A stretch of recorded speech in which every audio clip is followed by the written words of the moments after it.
Now it's all falling apart. Soon our cities will be washed away by floods, buried in sand, burned to the ground.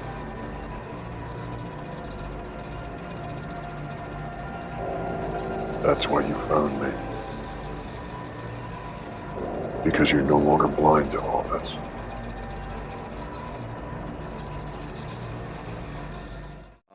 But fucking Breaking Away, remember that movie? The bicycle movie with the cutters. It was like a bicycle racing movie. Total just like college town fucking cutters, locals against all the fucking preppy kooks. Was it kind of like Hot Dogs? Like Hot Dog the ski movie? Or like on bikes? It was a little more serious. I just remember the Silver Streak with Kevin Bacon. That was like a sick movie. It was a bicycle messenger. Oh yeah, fucking yeah. Silver Streak was tight, and the other one with what was the other one? Maybe I'm just thinking of that one. Silver Streak. Yeah, yeah, dude, that was good. Fuck, dude. Yeah, I haven't seen a lot. I'm not a huge movie buff, but I have seen some random ones here and there. Yeah. Pat always gets me on movies because like I used to watch a lot of movies and I just absolutely stopped for a long time. I haven't seen. And so I'm always years, like, dude. Dude, that's the other thing. Fucking exactly. Like what was the one movie with the guy that did Get Out? What was the last movie he did about aliens? Nope. Yeah, that was good. That was good for the theater. The movie was called Nope. Yeah. yeah. Nope. It was all right. Yeah.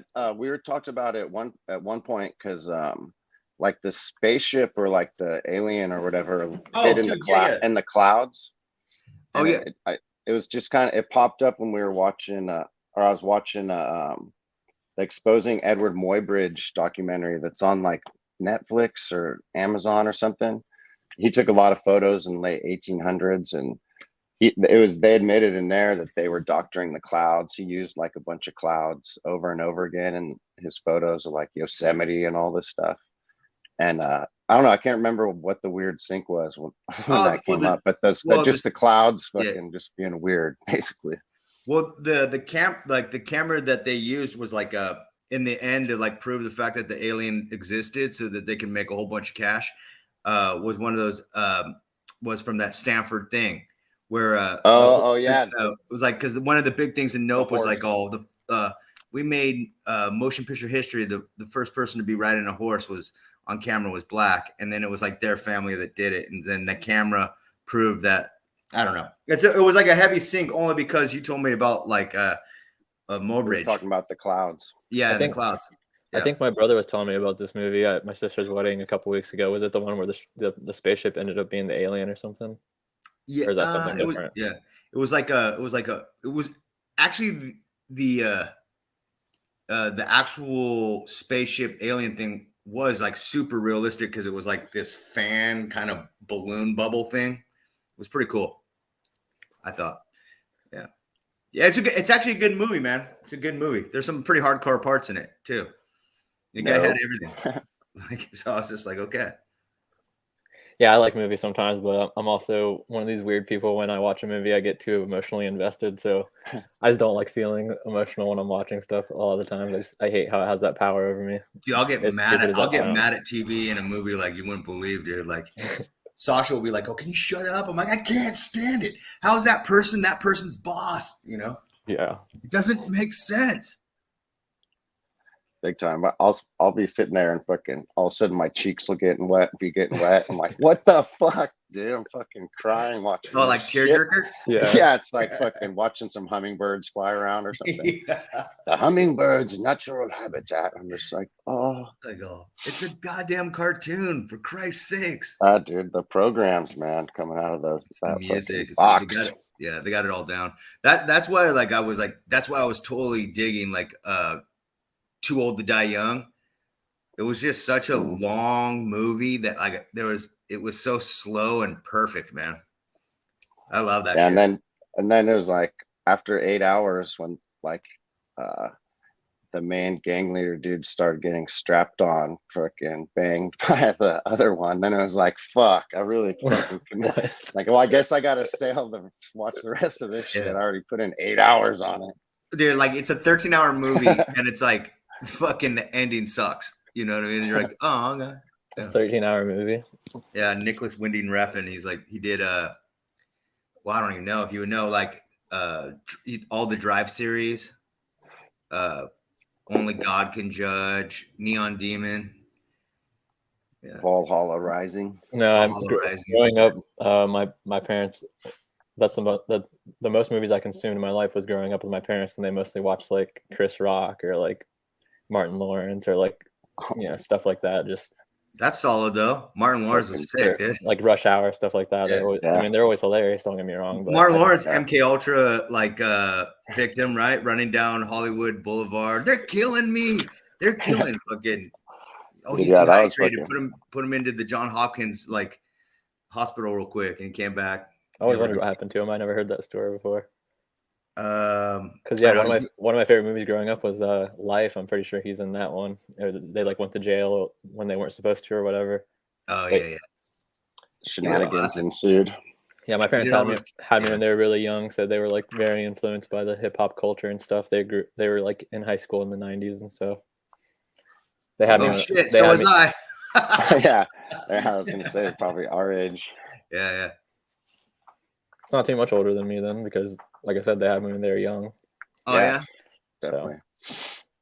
So you definitely had some cool parents there. Yeah. Compared to the old farts that fucking I had. Well, they kind of guilt you like your friends guilt you because they're kind of like in the same age group.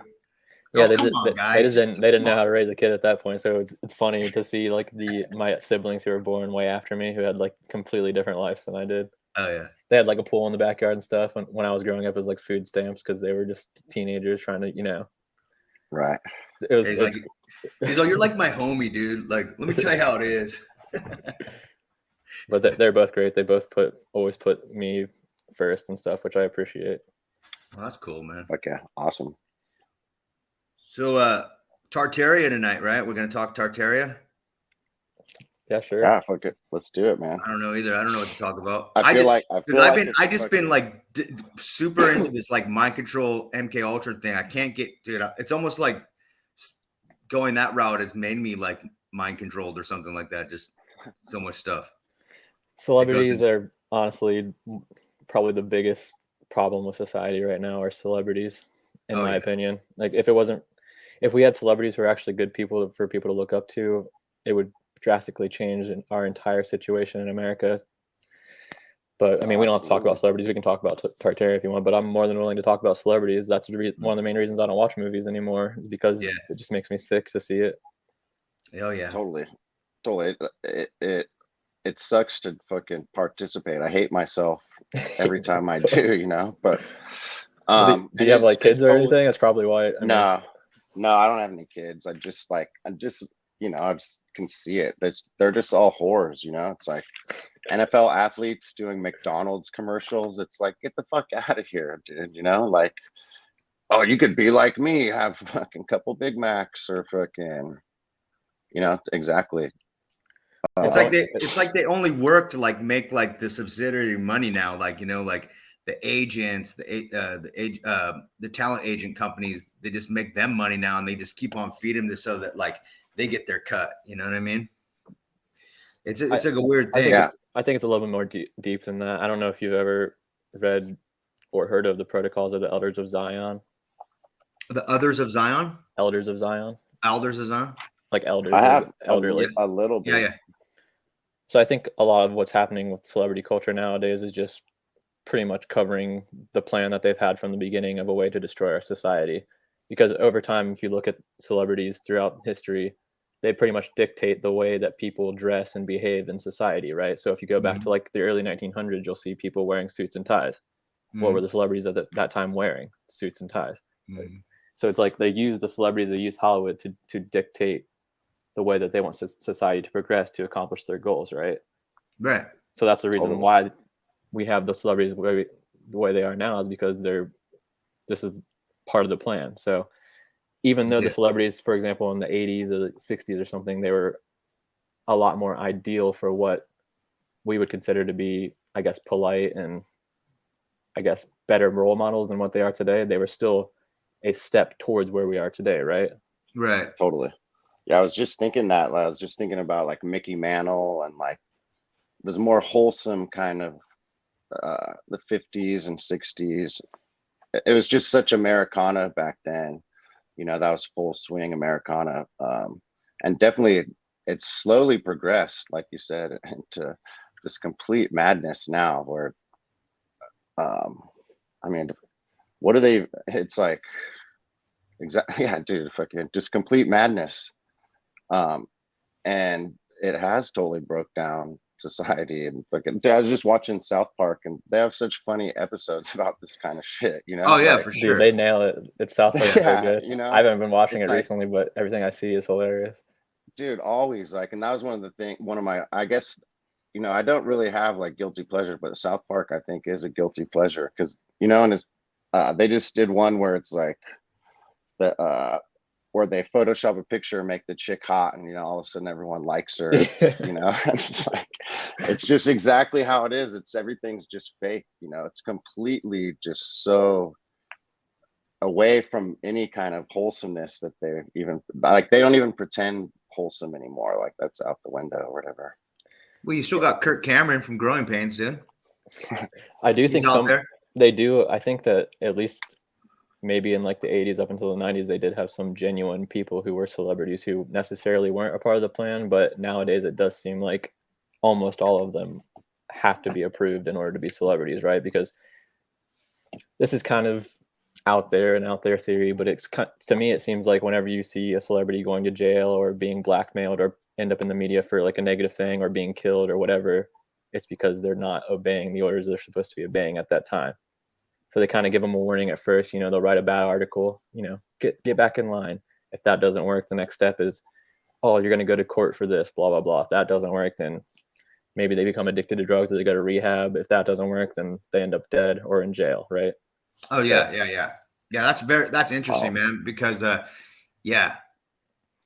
I thought about that, and yeah, it's definitely they fucked up. They're paying the price for something, you know. They did it with Mike Tyson. Tried to jump out of the box. Yeah, they've done to You know what I mean? They did it with like Michael Jordan, Bill Cosby. They did it with fucking Martin. Bill Lawrence, Cosby's a great example because Bill Cosby is doing the same thing that every single one of them do, but for some reason he gets in trouble for it, right? Yeah, I'm not saying that he's a good person. I'm just saying that all of them do this, right? Yeah. Absolutely. There's no one is safe for sure. To me, it's almost become like a modern religion in a way because Pete Rose. I'm not sure. I don't know who that is, honestly. Well, baseball player. Was he on the Reds? Reds, Phillies, I think for a while. Shout out Cincinnati. Yeah. Oh yeah. Yeah, Cincinnati, dude. That picture from the Dodgers. That picture from the Dodgers, right? From Cincinnati. No, he was like, didn't he like have like he can never play for the Major League Baseball anymore because like he has like him and his girlfriend. Pete Rose. Rose. But also I think a picture that like was it was like I guess he was like into like rough sex with his girlfriend and they just we can't have that image in Major League Baseball and they got him out of there. I don't know. Yeah, I've never heard that one. You haven't? That was just like last year. Nah. Yeah. Huh. Yeah. So I don't know. I mean, it's definitely become a celebrity worship type situation too. Yeah, it's replaced religion in a lot of ways because they are starting to realize that people are understanding what happened to religion. But it's not the first time in history that religion's been in place or been replaced before as a means of control. Like if you think of the Enlightenment or stuff like that, basically that was just a way of them replacing religion with something else. But it all ties back to, honestly, well, the easiest way to describe what it ties back to would be in biblical terms, like the mystery religion versus God. I don't know if you know anything about that, but you have one side where you have people submitting to God and they don't have any access to knowledge. Then the other side of that is you have people who want to become close to God through forbidden knowledge, right? The story of the Garden of Eden. Right. Or even the fall of Lucifer. What did Lucifer promise the angels in order to get 1/3 of the angels to fall with him? That they could be worshipped and be like God. Oh, yeah. So these celebrities are basically gods to people, and people emulate their personalities, and they do everything like that. They'll basically either take a celebrity or a combination of celebrities, and that's the way they dress, that's the way they talk, that's the way they act, all that stuff. But so what do you like? So how do you figure like the elite only were the ones that were able to like read the Bible? How do you think that everyone got like illiterate, not enough to like know that stuff, like in the Enlightenment era? Was there like a total reset? Sorry, it's a bad question. I can't. But no, are you talking about like before the printing of the King James Bible, or are you talking about specifically during? Yeah. My opinion on what happened with that was, oh man. Okay, so it's a weird one, right? It's just controversial because I'm not necessarily saying that the Catholic Church is bad when I'm talking about this. I'm just explaining history because I do think that the Catholic Church started out as a genuinely good organization. I think any organization that is allowed to be registered with the government and is allowed to be legal and promoted in society has been infiltrated and corrupted by this same group. So think of it from that point of view while I'm talking. I'm not necessarily saying Catholics are bad people. Okay. Yeah, no. And yeah. So basically what happened with the Catholic Church was when it first came out, after Jesus was crucified, it was illegal to be a Catholic in Rome until Emperor Constantine made it legal, but he didn't make it the state religion. It was actually Emperor Gratian who made it the state religion. The only reason it was allowed to become the state religion is because from the time of Constantine to Gratian, it had absorbed all these practices of paganism into Christianity. So before this, there was no Christmas, there was no saints, all that extra stuff that's added into Christianity. Christianity used to be just the worship of God and God alone, right? Right, yeah. So interesting enough, side note, that the guy Gratian was the first person to actually turn down the head of being the mystery religion that I was talking about earlier, and he ended up dying a few years after that. But anyways, we'll fast forward to what you're talking about, which is how we got to the point where there was people weren't able to read the Bible. It's because they got rid of all the other versions of the Bible from all other languages, and they only had the Latin version because they wanted to keep control over society. And wasn't there a little something with like Latin, like something with it? Kind of like it was not like a real language, it was a made up language that it's potential. It's a Romance language, and a lot of languages actually stem from it. Like for example, French, English. Right. Yeah. Like everything stems from it. So who knows exactly how that came about? There was a committee in the early 1600s that kind of orchestrated what all languages are supposed to be. Right. So they made everything official. Like, oh, this is French, and this is the only way you can speak French. So they got rid of all the variations. Blah blah blah. But anyway, so they just wanted to basically have control, which was, according to some sources, the reason for the Reformation, the Protestant Reformation, was because of what you're talking about, how only the priests had access to the Bible in Latin. Yeah. So the Reformation was kind of making it so everyone could have access to the Bible and pointing out the problems with the Catholic Church. So after that, a couple versions of the Bible were printed for various reasons. I think one of the reasons that the first English Bible came out was because the King of England actually wanted to divorce his wife, and they said no. So out of spite, he like printed one of the first Bibles to come out. So eventually the Catholic Church, it got out of hand because obviously with people finding the message of the Bible and able to read it themselves, they're figuring out all this information and they want more. So it's causing people to, give up their lives to fight for what they believe in, right? So the Catholic Church was forced at that point to say, okay, we need our own version of the Bible. So they ended up printing their version of the Bible. I can't remember the name of it off the top of my head right now. I'm sorry. But people didn't necessarily agree with that one, but eventually they used that version of the Bible and other versions of the Protestant Bible to come up with the King James Version in 1611, which was for everyone to use. So it kind of includes some of the mystery religion stuff and some of the Reformation stuff. So whether or not the Reformation are the good guys, the Protestants and all those, and the Catholics are the Catholics are the good guys, I don't know, but I'm still kind of looking into that and what all of it means. But Yeah, I mean, I'm pretty sure I answered your question. Yeah, I mean, so like somewhere along the line, the pagans and the more like earthy religions or whatever beliefs got replaced with like Christian religion, right? I wouldn't say replace. I would say that these people Negotiated to like they basically they have this creed where they can join any religion or any organization and secretly practice their religion behind closed doors. So what happened was they infiltrated the Catholic Church, became high up in the church, and then slowly over time they add things in one by one by one. So they don't really care if they're alive to reap the benefits of this. They have like a long-term goal to get this accomplished for whatever reason. And this goes back to every religion. I know a lot of people like to blame the Jews as if the Jews are the cause of all problems, but even their religion is a victim of this. Their religion was also infiltrated and corrupted. I think I'm not exactly sure on this of when it happened, but there's a guy named Philo who was alive a little bit before the year 0, and I think that's kind of the source I'm pinning it down to of when this started, because I think that was the start of the oral tradition within Judaism. So with Judaism, you have the oral version of the religion, and then you have the actual scriptural version. So the oral version would be the corruption, right? And there are barely any sects of Judaism around today that only read the Torah. A lot of them are rabbinical or oral. So yeah, it's really creepy stuff, because it spills into every aspect of life I've ever looked into, man. Like it blows my mind every time I look into something and I realize, like, holy shit, this ties back to that same concept of order versus chaos, which if you know anything about Greek mythology, that's kind of where it comes from too. But even if you look into something like Einstein's theory of relativity, you'll find out, like, holy shit, this is talking about order and chaos. Like it's astounding. But yeah. Well, that's really what it's all interesting. about, I guess. Yeah, I wish I could have got some stuff ready to show you some examples of this. Maybe I have some of my notes. Maybe.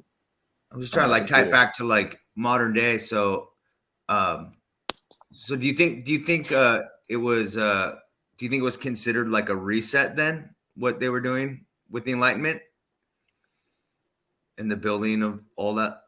In a way, you can see it as a reset, because before the Age of Enlightenment, what happened? They used Christianity, specifically the Jesuits, to kind of get rid of anyone who wasn't fitting into this criteria, right? So by the time the Enlightenment era came along, pretty much everyone around the world is fed up with Christianity, because it's either live this way or you die, right? So it was perfect for them. So they started like, before the Reformation actually happened, there were genuine groups who were doing the Reformation, who were genuinely good people trying to just change the world for the better. These people saw this group, then they joined it, and they slowly worked their way up the ranks. By the time that the Enlightenment period happened, they were able to just walk away from Christianity and throw it under the bus, right? Right, yeah. So and in a way, it's a reset just because it changes society, but I don't, if you're talking about a reset as far as like a cataclysm, I don't think it was no. Like Well, I mean, because like, you know, the obviously in the present, the narrative is switching hard right now, right? We can feel it going one way or another. Yeah, that's very interesting. Like, just like, it makes me like stop my thought to think about it. So the conversation, sorry, I'm like just sputtering like on what you're saying, but I wasn't ready for this conversation either, so I'm just kind of going off the top of my head. Oh yeah, no, no, but I dig it, because I don't get a chance to like talk this way about this, because no one in the right mind brings up religion in a polite conversation at a dinner table, right? Yeah, totally. It's very difficult. Yeah. I mean, and I think it's definitely safe to say that fucking any group of good people who tried to actually make good changes in the world got infiltrated by these people and fucking taken over. I'm pretty much safe to say just about every group ever, probably. I mean, where does someone like a David Koresh like fit in, you know? And like maybe, and also David where Koresh. Does a person like what was that one guy, Jonestown Massacre? Jim what is Jones? A guy like? Yeah, what is it? Where does that fit in? Because they kind of used like the cult kind of thing to get their stuff done. It seems like some chaos fucking Like, you know, some Yeah. chaos fucking had Yeah, I'm not sure. I've never really thrown looked into the I've never pot. really looked into either of those before myself, but if I had to give my opinion on it, since it was before, they're both like in the 80s or before, right? 70s and 90s. Yeah, I would just say that since there was less communication back then, it's kind of hard to tell exactly what happened for sure. But at the same Right. time, it could have just been their genuine beliefs, and it just played out that way. I don't know though. Yeah. Well, I mean, yeah, because like that's kind of like where I kind of go, were there always like separatist like groups that, you know, I mean, like the Jonestown Massacre was like ridiculous. The mind control that one guy had on his flock of people to like drink Kool-Aid and die, and then, you know, the David Koresh, the Waco thing, and all that. I always like just being around a cult like that. How do you think? Do you think those people are like susceptible to brainwash? Like, do you think that like during these periods where like do you think the Jesuits can like brainwash the whole countries and stuff like that? Like, I think brainwash is possible, but I also think it's maybe just human nature that people want a leader or someone to look up to. Because if you re-education, you can just see it in almost every aspect of life. People kind of like idolize other human beings as opposed to just treating them as equals. Interesting. Yeah. But at the same time, when it comes to something like Waco, Texas, for example, I mean, you could potentially argue that in that situation, since the government was actually the ones who went in there, right, and shot them up and killed everyone, you could say that maybe they were onto something legit. So the government went in there and killed them and basically made up a fake story about what was actually going on. But I don't, like I said, I don't know enough about it to really give a full opinion. But it's just, well, yeah. I mean, I think that's pretty much along the lines of what I think happened, you know. And then like, well, just in the whole early 90s was had the whole separatist movement like exploded, you know, and those groups are all infiltrated. Supposedly the Oklahoma City bombing blew up all those documents from Waco and shit. Right. Yeah. I think. Wow. Yeah, Waco and Ruby Ridge, I believe. Yeah, that Ruby Ridge thing. That's where that guy's wife got shot, wasn't it? Yeah, his wife, and I think, his wife was, and the baby she was holding, or she was holding the baby when they sniped her, like right on the porch or whatever. Yeah, that's just disgusting behavior. I don't. Yeah, it's savage. I mean, and that's what you know, they were doing that to the Indians, you know, since they started colonizing, you know, just savagely fucking brutalizing people.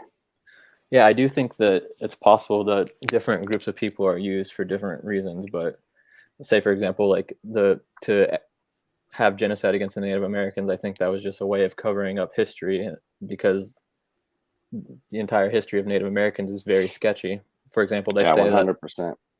They say that there were no towns in the west of America until after they were obtained by the 13 colonies. But if you look at old maps, you can see clearly that there are cities already there. And if you go to these cities, you'll see symbols and stuff that shouldn't even be there. Or like, for example, there's a town in Ohio called Springfield. And if you go there, they say the buildings were built in the early 1800s. But if you look at the buildings, you see stuff like the fleur-de-lis, which is a French symbol. Mm-hmm. Before this area was taken over by the United States, it was called New France. Right. Yes. And that's that whole Lewis and Clark shit that like doesn't make sense. Right. Yeah. So meanwhile, World War Zero is happening, and they're just hiking around in like the Northwest, mapping things. It just doesn't make sense. The Tecumseh shit, you know what I mean? Did you see Trap and Beaver? Did you see that when you could look up World War Zero now, pretty much nothing comes up anymore? No, it's crazy. Like they're trying to completely get rid of that entire concept. But I know what you're talking about, because I tried to tell someone about that recently, and yeah, I was like, I can't really find information about this anymore. But my whole concept on that is that there is the two constitutions of like law by at sea and the law by at land, and then like, you know, they're just trying to get out of like laws that France probably still has over the wall. It's convoluted and it's unprovable, because you have to go deep into like 1800 laws and all that. Because who knows? Because, you know, like what did France? Because in any real estate deal, you have to disclose, right? You have to disclose what's in the disclosure papers of purchasing property from another country. in a country that might have been completely illegitimate at the time, right? America was not seen as what it was back then, you know? Well, it was also pretty sure Napoleon that was allegedly responsible for making the cell, and some people, it's ridiculous, but some people say that Napoleon didn't even exist. I personally lean more towards he did exist because I've seen a lot of historical information about it, but hey, all of that could be made up for all we know. It does conveniently fit into the time when the theory of evolution was coming out and all this stuff. Right. So who knows exactly what was going on back then? Because if you look at the theory of evolution, for example, that's another example of what I was talking about with that mystery religion, because they're saying that through time and through knowledge, people are evolving to become better and better and better until they eventually become close to God. That's the same concept as that mystery religion. And for some reason, even the theory of evolution, the mainstream history of like who created it and all this stuff is just very convoluted and very strange. Like they don't mention, for example, that Charles Darwin's grandfather, Erasmus Darwin, like almost 100 years before the theory came out, had already been writing about evolution. Like he had a book called Zoonomia, for example. It's like a poetic book where he's talking about evolution long before Charles. Right. So it's like this guy's born into this. Charles Darwin's just already born into this position to be set up to create evolution. Wow. Yeah. Totally. And I was here like, and I was just hearing something about like that's what it was all about, because of like family lines were just promoted. They're like, oh, this guy was a smart guy, so your kid's gonna be a smart guy, right? You know, and so they would put a lot of energy into it. And like, yeah, I was just hearing about that just recently. But back to America, we could talk about even the foundation of America and how sketchy that was. Like, you know about the Federalist versus the Anti-Federalist and the foundation. Oh, right, of America. Yeah. That's like, we have situations like that where there's people who wanted to keep America as basically like, you know, each individual area is their own country. There's no centralized government. There's no centralized bank. None of this stuff. Right. But then you have the Federalists, which are clearly infiltrated by this same group that we've been describing this entire conversation, who from the very beginning are pushing for taxation, centralized bank, taking money from people. Yeah, stuff like that. It's like, it's like, holy shit, man, can we ever escape this stuff? And the sketchiest thing about this is that the very first election of George Washington, this ties into like exactly how the media and everything works today. The very first election of George Washington, they had a voting system where basically whoever got the most votes was the president, and whoever got the second most votes was the vice president. So the Federalists were so paranoid that the Anti-Federalists were going to cheat that they set up a scheme to cheat to make sure that who they wanted to be the vice president became the vice president. So like in historical documents, you can see them talking about this and being paranoid about it. And then they ended up being the only ones who cheated and did this conspiracy behind scenes. You see what I'm saying? And they still do this thing to this day. It's like totally like no one cares even. It's like out there for you to find pretty easy, and no one even cares. It's like whatever. Shocking. On to the next year. Yeah, and that ties back into what you were saying earlier about or I guess maybe I was saying about people looking up to other humans and just trusting them wholeheartedly. Like there's an entire group of people that seem to depend on having that power source above them to tell them what to think and what to do. And I'm not sure if that's human nature or if it's something else. I've heard many theories about what could be the reason behind that, and we don't really need to go into that. But it's shocking to me that people want to be controlled by people. It seems totally it's discouraging. It's insane. Yeah, right. It sucks. I mean, fully participating in their own slavery, right? Yeah. They'll fucking fight you for it. Yeah, they'll fight you for it. Yeah.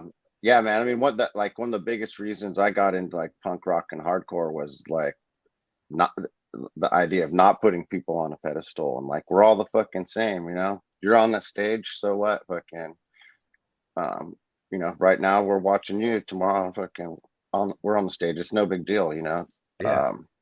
But if you slip up, we're totally alone. We're gonna take it over, dude. Totally alone. Is that how you guys? Slip. We're here to take it. Did you both play music together? Or oh yeah, man.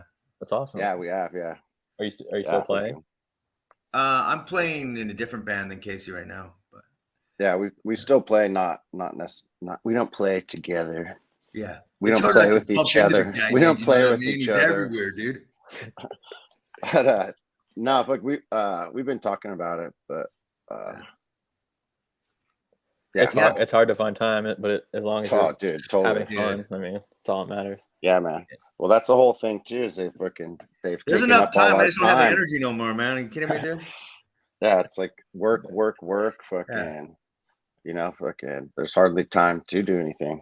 Well, that's great. All right, man. So that's crazy, dude. Like, what was the elders of The what was protocols of the elders of Zion. But that's not necessarily the end all be all of it, because even before that book even came out, you have stuff like the Jesuit Oath, for example, that talks about the same exact type of stuff. So if you know what the Jesuit Oath is, it's basically the same thing. The only difference between the protocols and the Jesuit Oath is that the protocols actually give a step-by-step of how they want to take over society.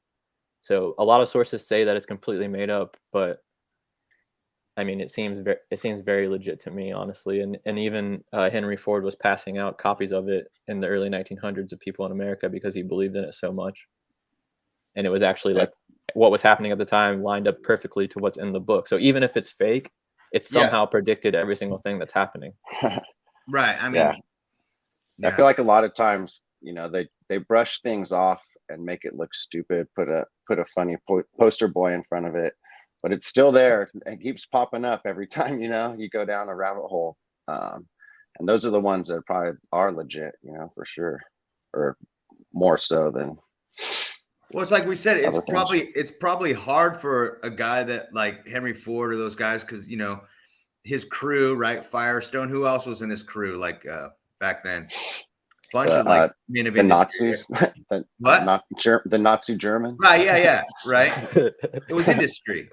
These were. He was cool with Edison too, right? Yeah. Him and Edison went on like a trip around America. That's right. I believe.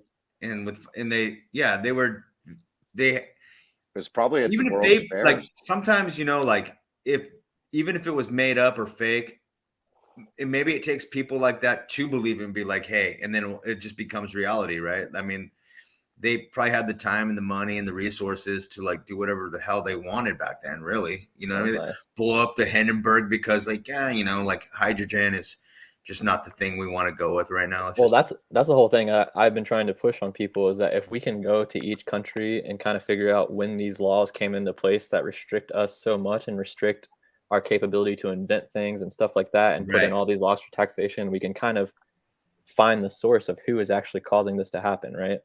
Right. Yeah, we get to a little pinpoint, and I guarantee, I bet it'd be like late 1800s. Oh, fuck that, dude. Pinpointing all this shit. It's fucking, dude. Look, it's like the King of England, royalty, Germany. It's fucking. It's like what they've always said. It's like two cousins like arguing over who's gonna get like freaking the copper and who's gonna get, you know, they're like, this, you know, and they complain about it and they're like, they're going to war, right? Right. Two cousins who aren't even from the country that they're that's the royalty in Spain being over here, the royalty in France. They're still sitting over there, like thinking that people should like kneel before they say, hey, how you doing? You know what I mean? Can you imagine that? They're not humans, man. They're just not humans. It's possible. There's a theory that I sometimes entertain that's very dark, but I think the optimistic way to think about it is that they are humans and that there is a way actually to defeat them. But obviously there are other viewpoints you could have on the situation, which I'd like to think we could defeat them for sure. Yeah. They put like human, like they make them seem human, right? You know what I mean? Like they have to like seem human, right? They're shapeshifters or whatever you want to call them, you know, like you read the help and, you know, like what they say, you know, like, you know, I've seen the Queen of England turn into a lizard and like eat the face off Charles and then spit it back. You know, these are like, you just think you're having like a hallucinogenic like thing, maybe. But look, dude, shapeshifters and all sorts of stuff like this. This is something that is a possibility. I mean, you know, it is. It's everything's a possibility. I mean, I don't know. Our world is a very interesting place, but when you see those. There was an arrest warrant for the Queen of England in fucking Canada, dude. When? You know? So it's just do you know when that was? I never heard about recent, that. Bro. Like in her life. Like she was killing people, man. Jesus. Well, when you see those videos of the people like allegedly shape-shifting on TV, like it gets all blurry and pixelated with like the lizard and stuff. Do you believe in that stuff?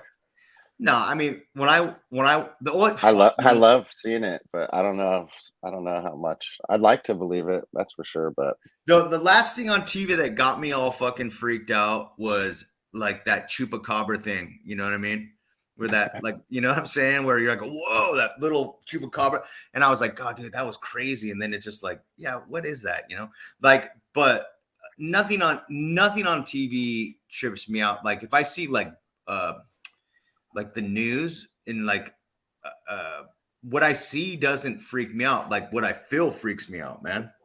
You know what I mean? Yeah. It's like that's what, like, I go, dude, why am I like, ugh? You know, I'm all fucking tightened up from like, you know, I go, what the hell are we at? Dude, who knows? Are we in war or not? You know what I mean?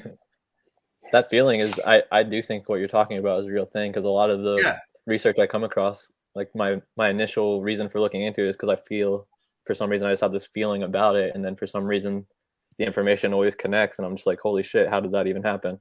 Yeah. Mhm. But I mean, like, go to the coffee shop and turn around, ask the person behind you, be like, oh, so I hear we're in World War III. They probably will look at you and be like, I don't know either. But apparently the news is telling us that we're in World War fucking III, right? yeah, I wonder why this is all happening now. It's so strange. Yeah, it's just fucking crazy, right? There's got to be. I mean, there's a major distraction for sure going on. Yeah, it's just so that But you what? can't I don't fucking know. ever just like wake up and just be like, oh, fresh water, please. That's all I need. You know, it's just like you have to be like totally living in that psycho. When were you born, dude? 91. 91. Okay, so you saw like, so when you saw 9/11, right? Like you were old enough. Did you take it all in? Like trauma, shock? Okay, so I'm gonna sound like a piece of shit for this, but I was late to school that day. I didn't know what was going on. I just saw it on TV. I thought it was a movie, so I laughed because I didn't know. Like I said, I was late to school, so they had already been watching it. And as soon as I walked in the classroom, I just saw on TV that the plane was hitting, and I was like, "Holy shit!" Like I didn't say "holy shit," but I was just like, "Ha ha ha!" Like that's funny. Yeah.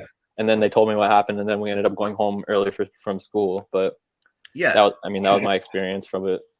Yeah. What Right. about you?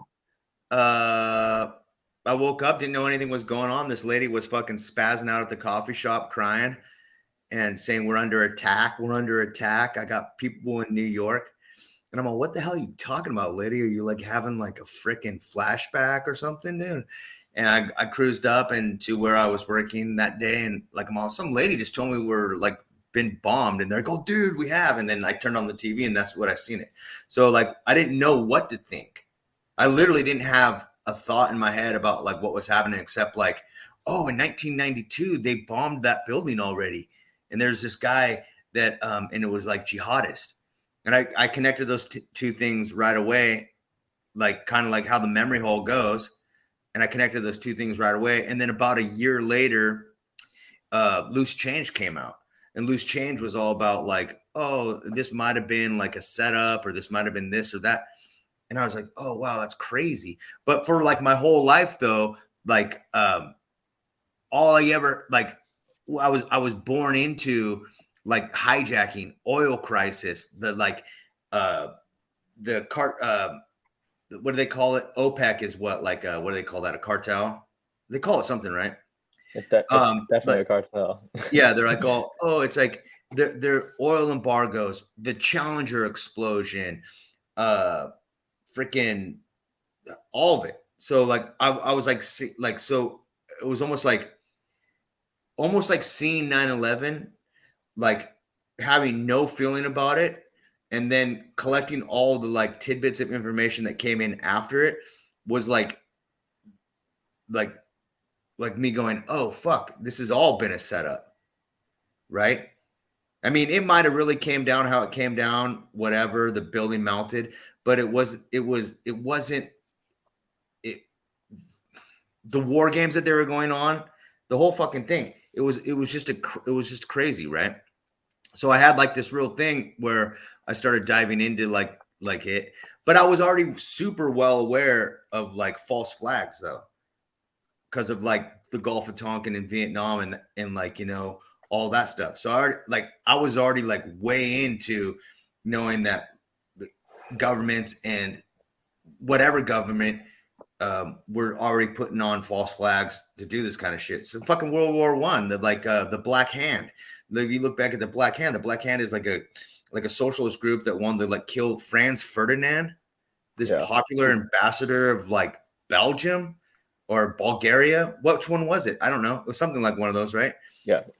Yeah. So it was just like you're already like thinking like, fuck, you know, like this is all a setup. This is all like fodder. This is, you know. Well, if you think about World War I too, I want to talk about 9/11 again too. Hopefully, I don't forget. But World War I, they called the Germans and all their allies. They called them the Huns, which is very interesting because it ties back into this whole like Mongolian Tartarian thing for whatever reason. But yeah, as far as what I think about these false flags is like it's almost like when people are finding out more information about what's going on and who's controlled, they kind of give us these warnings, right? Like they don't really want to.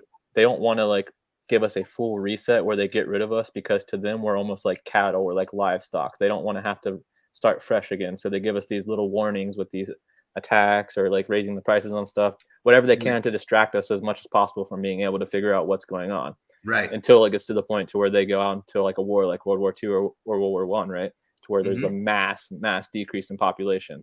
Right. So an interesting thing about 9/11 that I just learned about the other day, which is this is a completely schizo theory, but if you know anything about where this whole Tartaria theory came from, it's mostly based off a book called by Anatoly Fomenko called The New Chronology. The first English version of it was actually released around 2000 to people. And shortly after that, people were talking about it on the radio and talking about it all around America and stuff like that. What's significant about this is that it completely changes the history of Asia, the Middle East, everything like that. It completely points out that there was an entire different setup of governments throughout that time. I know a lot of people use it to talk about this conspiratorial theory of Tartaria, you know, like all the stuff you probably see in YouTube videos. But in the book, it's actually talking about legit history. It's talking about legit things, governments like that. Like, so basically, like, I guess the conspiracy theory that I was thinking of when I heard about this was like, since this information was being publicly spread around, 9/11 may have been a it sounds ridiculous to even say it out loud, but 9/11 was almost like a distraction to prevent people from digging deeper into this situation, right? Because the ramifications of what's in Anatoly Fomenko's book completely rewrites what we think about our ancestors and what we think about history and the way things are right now. Yeah, no doubt. But you also I mean, I definitely haven't heard that one, but you did not have to laugh. That was like a light bulb in my head. It's like, oh yeah, that's the fucking one of the big distractions. It's not even, all this money disappeared from fucking so and so, blah blah blah. Maybe that was the fucking big distraction. That's a trip. It's insane to think about, man. Like saying it, that was the first time I said it really out loud, but so it sounded funny to me. But at the same time, when I was thinking about it, like when I was hearing all the information about it, that's what came to my mind. I'm like, holy shit, this is really strange. Because, like, for example, one thing that it says in that book is that the Romanovs in Russia were actually like usurpers of that entire government, and they pretty much falsified history of that entire region. So why is that important? Because this even ties into the 10 tribes of Israel and all that stuff. Like, the original Tartars and stuff like that could have potentially come from that area in the Levant, because their religion is basically Judaism, and it even talks about having a Messiah. It's called Tengrism. It's literally insane. It's so much information to talk about, but it's like, if you think about how even in the Bible you have the three sons of Noah, Shem, Ham, and Japheth, the people of Tartary, they're supposedly coming from Japheth and Tartary. So so that's just one part of it. And like, they were practicing this religion. You talk about having these lost tribes of Israel. What's the reason they were kicked out? Maybe because the other tribes got corrupted. They started worshiping something other than one God, right? Tengrism is about worshiping one God. So I haven't looked into Tengrism that much about it. Shout out to Ancient Historia. He's the one who introduced me to that.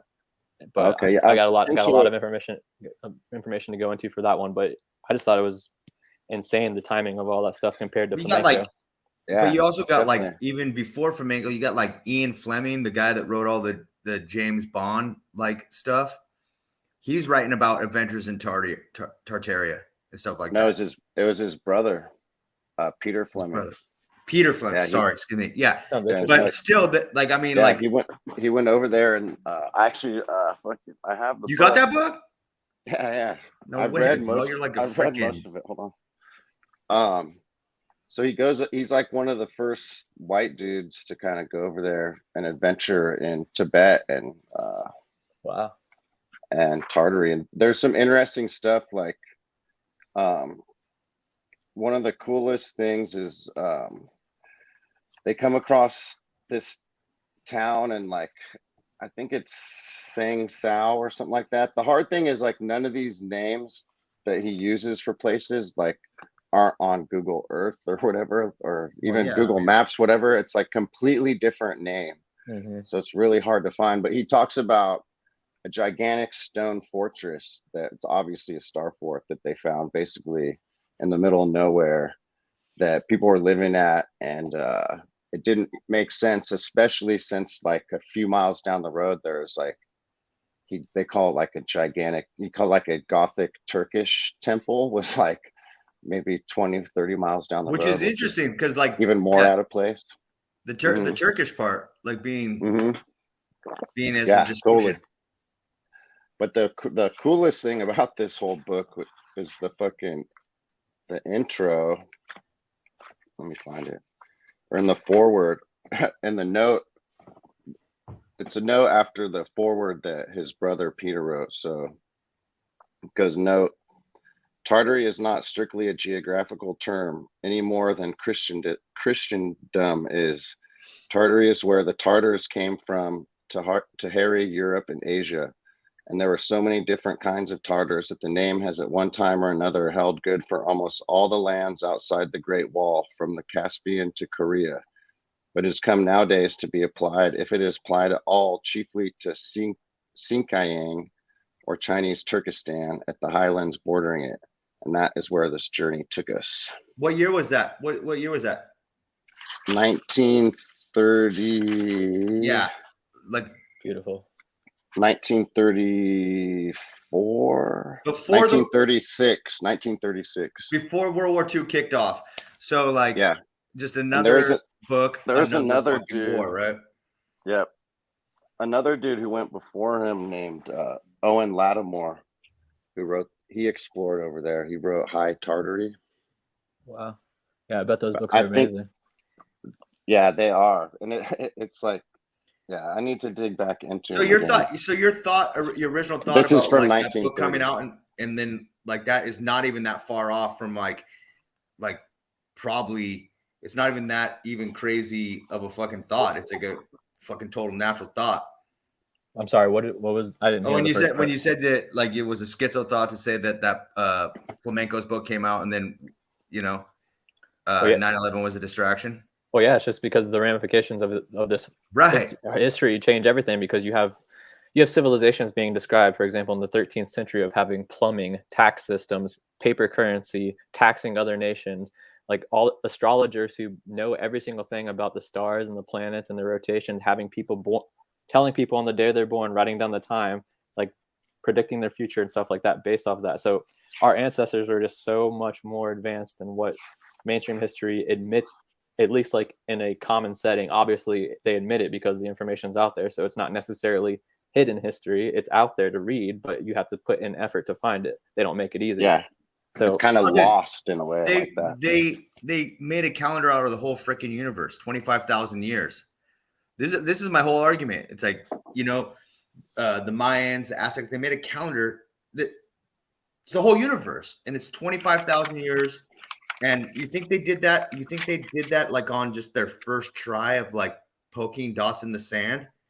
There's, you know what I mean? It just, there's no way you get a calendar like that accurate. First off, like the first fucking time, you might be like, okay, cool, we got to wait like another 25,000 years to make sure this works.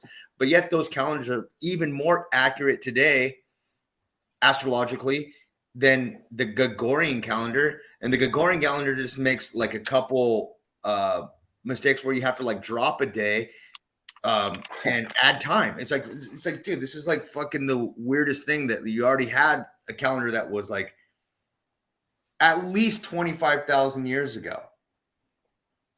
Yeah, the calendar system, that's why it's also hard to figure out when some of this stuff happened, because we have the different calendars throughout history. So it's like when they're writing this date, are they referring to this calendar, or are they referring to a separate calendar, maybe ones that we don't even know about? Because if Totally. theoretically there is a group that's altering history, they probably wouldn't tell us about all of the different calendars. Yeah, they go, oh, we found 7 crystal skulls and they're missing. And Indiana Jones is going to find them, dude. You know what I mean? Yeah, Totally. And then all of a sudden, Hollywood is a good tool for them. Yeah. And then all of a sudden, that's like the true story, you know? Yeah, like, oh, yeah. You hear about this like 7 crystal skulls? You're like, yeah, dude, you can get them down in Tijuana, dude. They got a whole fucking shop full of them, dude. Even though that's a pretty cool dates mystery. are hard. It's hard to trust any of them. Okay. Yeah. I run my head against that all the time. I'm like, well, it said it this date. I'm like, fuck, I know it's not that date, but like, this is what we got. Fuck yeah. You know? Well, everyone does it because, you know, like I was watching someone talk about something who I wouldn't even think would bring up like the Smithsonian as like a legitimate thing, but they're like, oh, even the Smithsonian says this is fucking rad, you know? And you're just like, oh, wait, what? Why would you?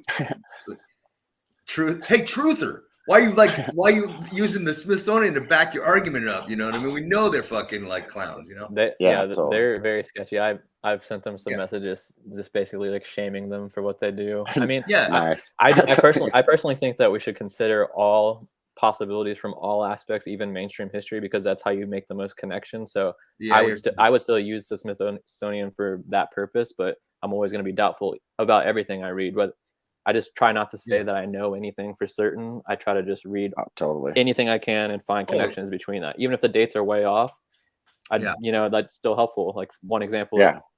Oh, I'm just saying it's so ingrained in your mind that even like the gnarliest truther will be like, bring up the Smithsonian, or sometimes even be like, oh, you know, NASA. And you're like, oh, they don't catch yourself in a conversation. You're like, but NASA, dude, like, why are you talking? You know, you'll hear it. You'll just be like, oh, duh, yeah, right. Yeah. Fucking Mickey Mouse. I get it, dude. You know, defund NASA, please. Defund NASA. Yeah. You know, but you'll maybe you'll be like, oh, well, NASA, you're like, oh God, I should just shut up now. You know what I mean?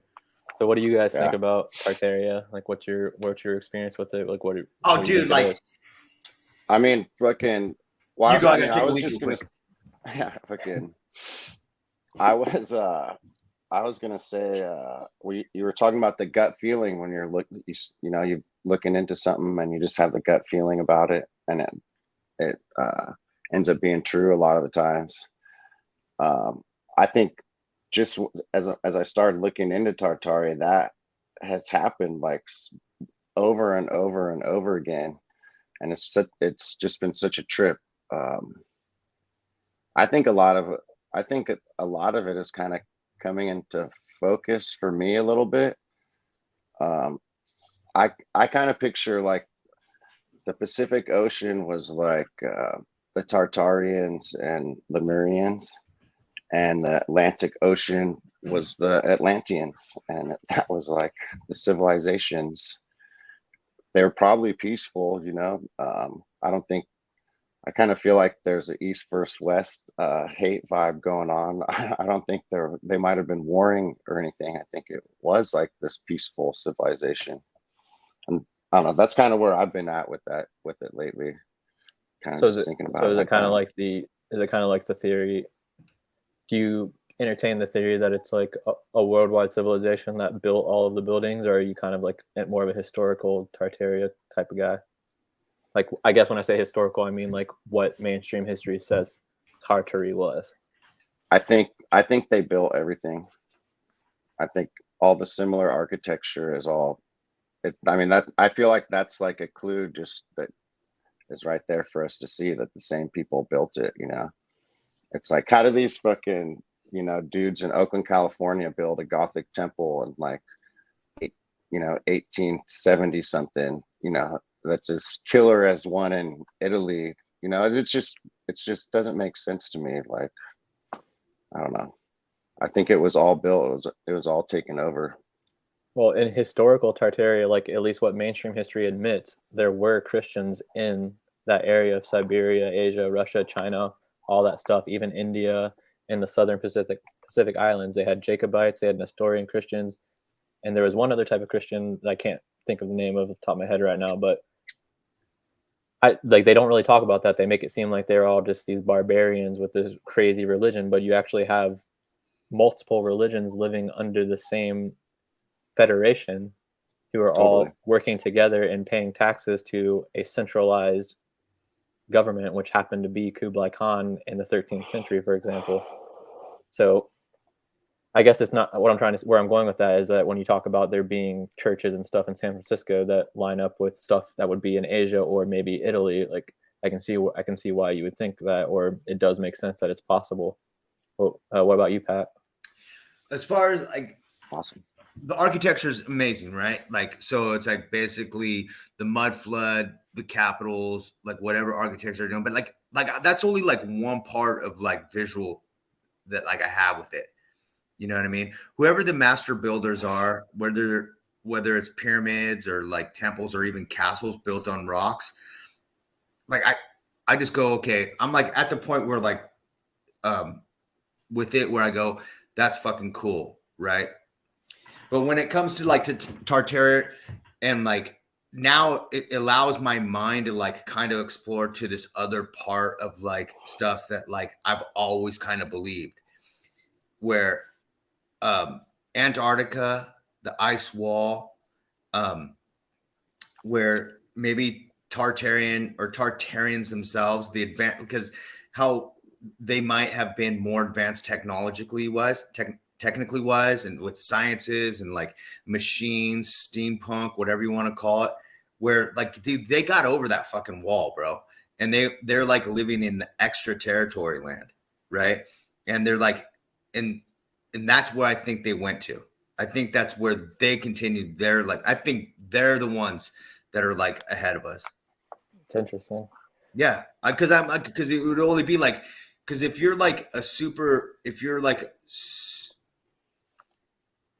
an advanced culture and you're like wanting to be free, because that's the end all be all of like life is to feel free, right? Be righteous and free, whether it's Christianity or not. It's like to be righteous and free. Like I don't feel I don't want to feel the like society on my back or like any of this freaking stuff. I just want to. I think that like if once you become like great and say you're like a tall, like you're 8 foot tall, 10 foot tall, 11, 12, whatever you are, smart, and you know, you kind of got it. You don't want to be, it's like if you're like eating a picnic and you're like, fuck, dude, like the ants are here and they're eating stuff. You would probably just be like, pick up your thing, fuck, the food's ruined, and like move to a place where there's no ants, right? And I think that's what it really is to me now. You know, like, yeah, you know, these doors, these castles, these places that these people lived, they've moved on, bro. They've gotten over to the other territory. And I don't think there's much you can do about like space or being out in space, but I think that the Tartarians have just moved on from this, like the Anunnaki, you know. I don't know if you ever heard of, you know. But they're keeping us from them by saying, you know, you can't go to Antarctica and shit. So from that perspective, would you say that the historical Tartars or the Tartar, like basically what mainstream history admits to being Tartarians, would you say that that's just a cover up, or are you? No, I mean, like I would, because there's like symbols on clothes that like stretch around the world, from like the whirling dervish to like the Navajo Indians, right? They have the same symbols all around. You know, I think right now is that the information is coming in and also trying to be blocked, but like we're still trying to figure out where. At some point you just have to like go from like, did Tartaria exist? And like most people get to the point where like, yeah, it probably didn't exist, and they go back, right? They swim halfway across the ocean, but they go back on the thought. I'm already to the point where like all the shit existed, right? Like they built the whole society. They lived in the equator. They traded amongst all societies. They gathered up knowledge and didn't do anything. Built with They built cymatics and yeah. They lined out the territory. Use frequencies. They set it up, and they're just like, this is not what, like, war, guys. We're out of here. You know, we're leaving, and like, and that's how I really think it is.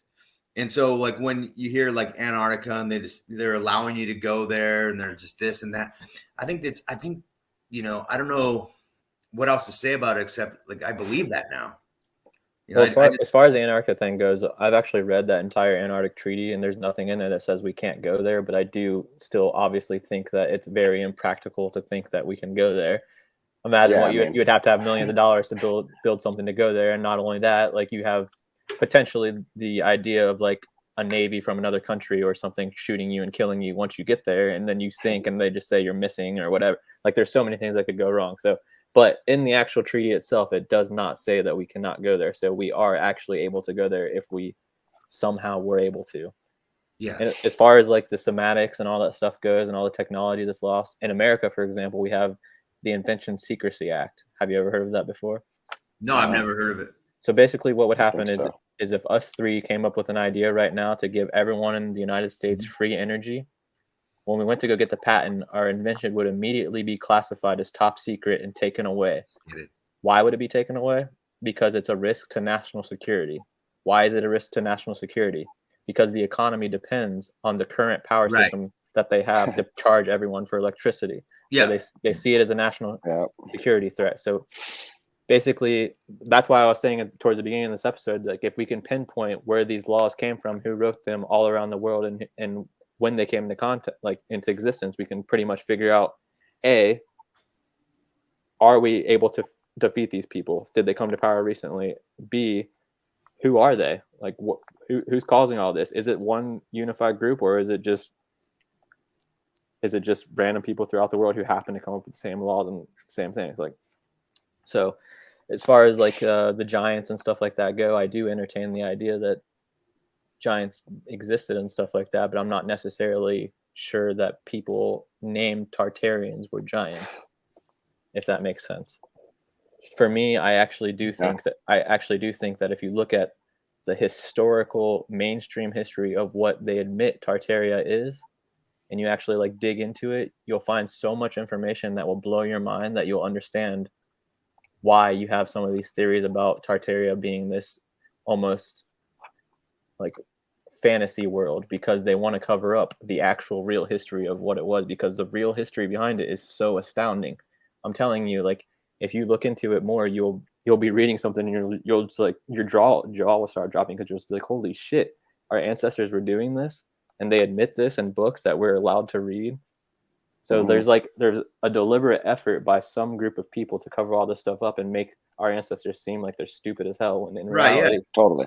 If I mean, pretty much if anyone in history has been labeled a barbarian or a savage or anything like that, you can guarantee that you know that's the people who they're oppressing and making look stupid, and who they've taken over or defeated or whatever.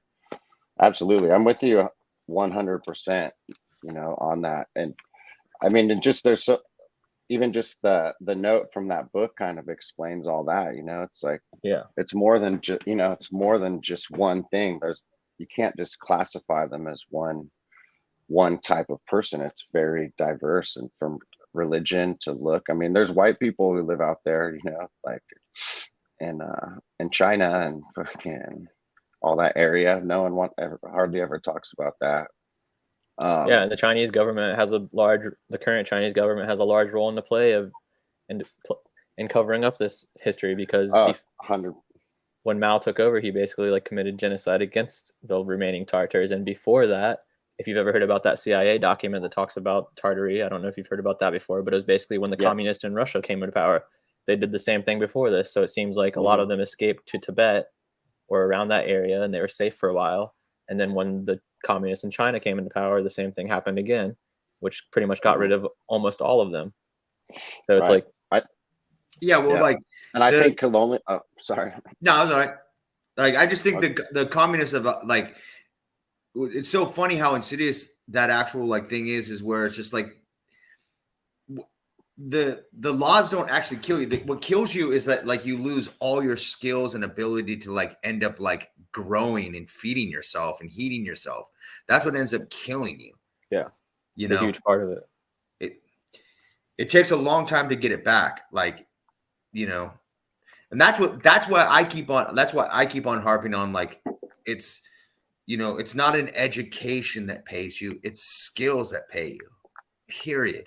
End of story. There's like the skills, being sufficient, being like worthy is like, to be like, and it goes back to being even like, say like tribal, even whether it's Vikings or Indians or Huns or whatever. It's just like, yeah, if you can like feed your family and like keep people freaking warm and be like, migration, if you can migrate with like, because all humans are like, they migrate from like place to place. That's the natural human like wanderlust. It's like you migrate to the next place. You pack up. Migrate from Starfort to Starfort. Yeah, well, or territory to territory. So it's you just do that. That's what you are supposed to do. So. For sure. I lost my train of thought. No, they took all of that away from us, and more importantly, they took away our time with our family and our loved ones. They desperately want us to be away from the people that are supposed to be the most important in our lives, right? It's the skills. It's skills. Learning. No, for sure. Like, and there's always going to be smarter people. Like you're going to always, and who knows? I mean, like, I guess like it's even hard to like judge like, well, who's the standard of smart? Is it Einstein or Tesla or fucking any one of the, like, any, like, they already put the standard, like, that these guys were both awkward idiots that like were like smart as hell, right? And to me, that's just like a narrative, right? You have to be like an awkward idiot to be freaking smart, Yeah, the weird. I agree. You got to be autistic. You got to be like Rain Man to know how to count. I don't know, man. Fucking, no, I think Matt Damon. There's various forms of intelligence, but did you say Matt Damon? No, definitely. Yeah, definitely. I feel like colonialism kind of explains the eradication of like the Tartar people pretty. I think that's like one of the cover stories right there, but pretty much instead, it's just, this time is the savages, this time is indigenous people. Pretty much anyone called indigenous, I feel, is probably, these people who are wiped out, you know what I mean? Just like you're saying too. You can see it in Africa right as we speak. It's like televised, like how they do it, They create starvation. They give you an easy life and then they take it away from you. And then you have like complete like upheaval so that they're like, you're begging for like people. You can see it in Hawaii. In Hawaii, they give you terrible fucking, you have like the ocean, you're eating fresh, like, you can just see it.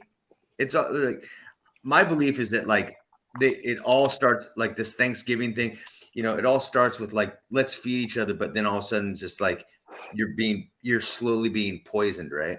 Yeah, it's like, imagine being that type of person. Imagine going to a new place and you meet these people and your thought in your head is, how can I manipulate them and eventually kill them? Like, it's just, I try to wrap my mind around that so often, just try to put myself in their position. It's like, what the fuck? What are these people fucking thinking? It's disgusting. Food and water. Dude. Yeah. I've it's and air now. I refuse to believe that that's like how it is, man. That's like some new shit that like these new people, this group, that's some new shit that's been going on. Like our real history, our true heritages, all that bullshit is not based on that kind of fucking sick behavior. You know what I mean? Like I just can't fucking accept that, dude. Like, and part of this whole thing is like liberating. It's liberating to let go of that, it's like, fuck that. That's not my fucking history, fucking, that's not who I am. That's not how it was, fucking, it's sick, dude. What's that bumper sticker? Fucking join the army, go visit fucking cool exotic places, meet cool people and kill them. Yeah. But it's so fucking true though, you know what I mean? That's the crazy thing, is that they get people to join the military when they're so young. They have no idea. They still believe all the propaganda, and then they come back and they're destroyed human beings, or at least a lot of the ones that have emotions and stuff like that. But yeah, that's why did have emotions. I don't like when people are mad at veterans for what they've done. It's like, can you blame them for being in a position where they thought they were going to better their lives and they didn't know exactly what, like, they have the opportunity. Basically what I'm saying is to repent for what they've done and change and understand what they've done is wrong. So you shouldn't just cast them out because they served in the army or something like that, right? Totally. I mean, most of them were brainwashed with the, oh, you get your school paid for, you know, they have no way to but pay for they school, also gained a hell of a lot of you know, skills whatever too. I mean, thing. it's like, you know, they gained survival and stuff like that. Or at least back in the day. Who knows what it's like now? I heard that a lot of it's like I think they give them like 27 fucking vaccines of fucking years. So it's like, you know, with like, I don't know how easy it would be, but one of my buddies, he was a Marine in the 80s, and he would always tell me about how they would drop him off in the jungle, and he did like survival training for 30 days and stuff like that. And then when I looked that stuff up today, it seems like it doesn't exist any longer. Right. Or unless you're joining the French Foreign Legion, then that still happens in that, apparently. Huh.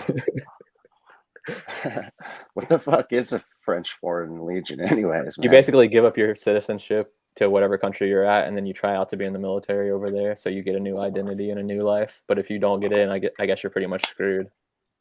Right, because you already gave up your own thing. Yeah, you get hired by BlackRock. Yeah.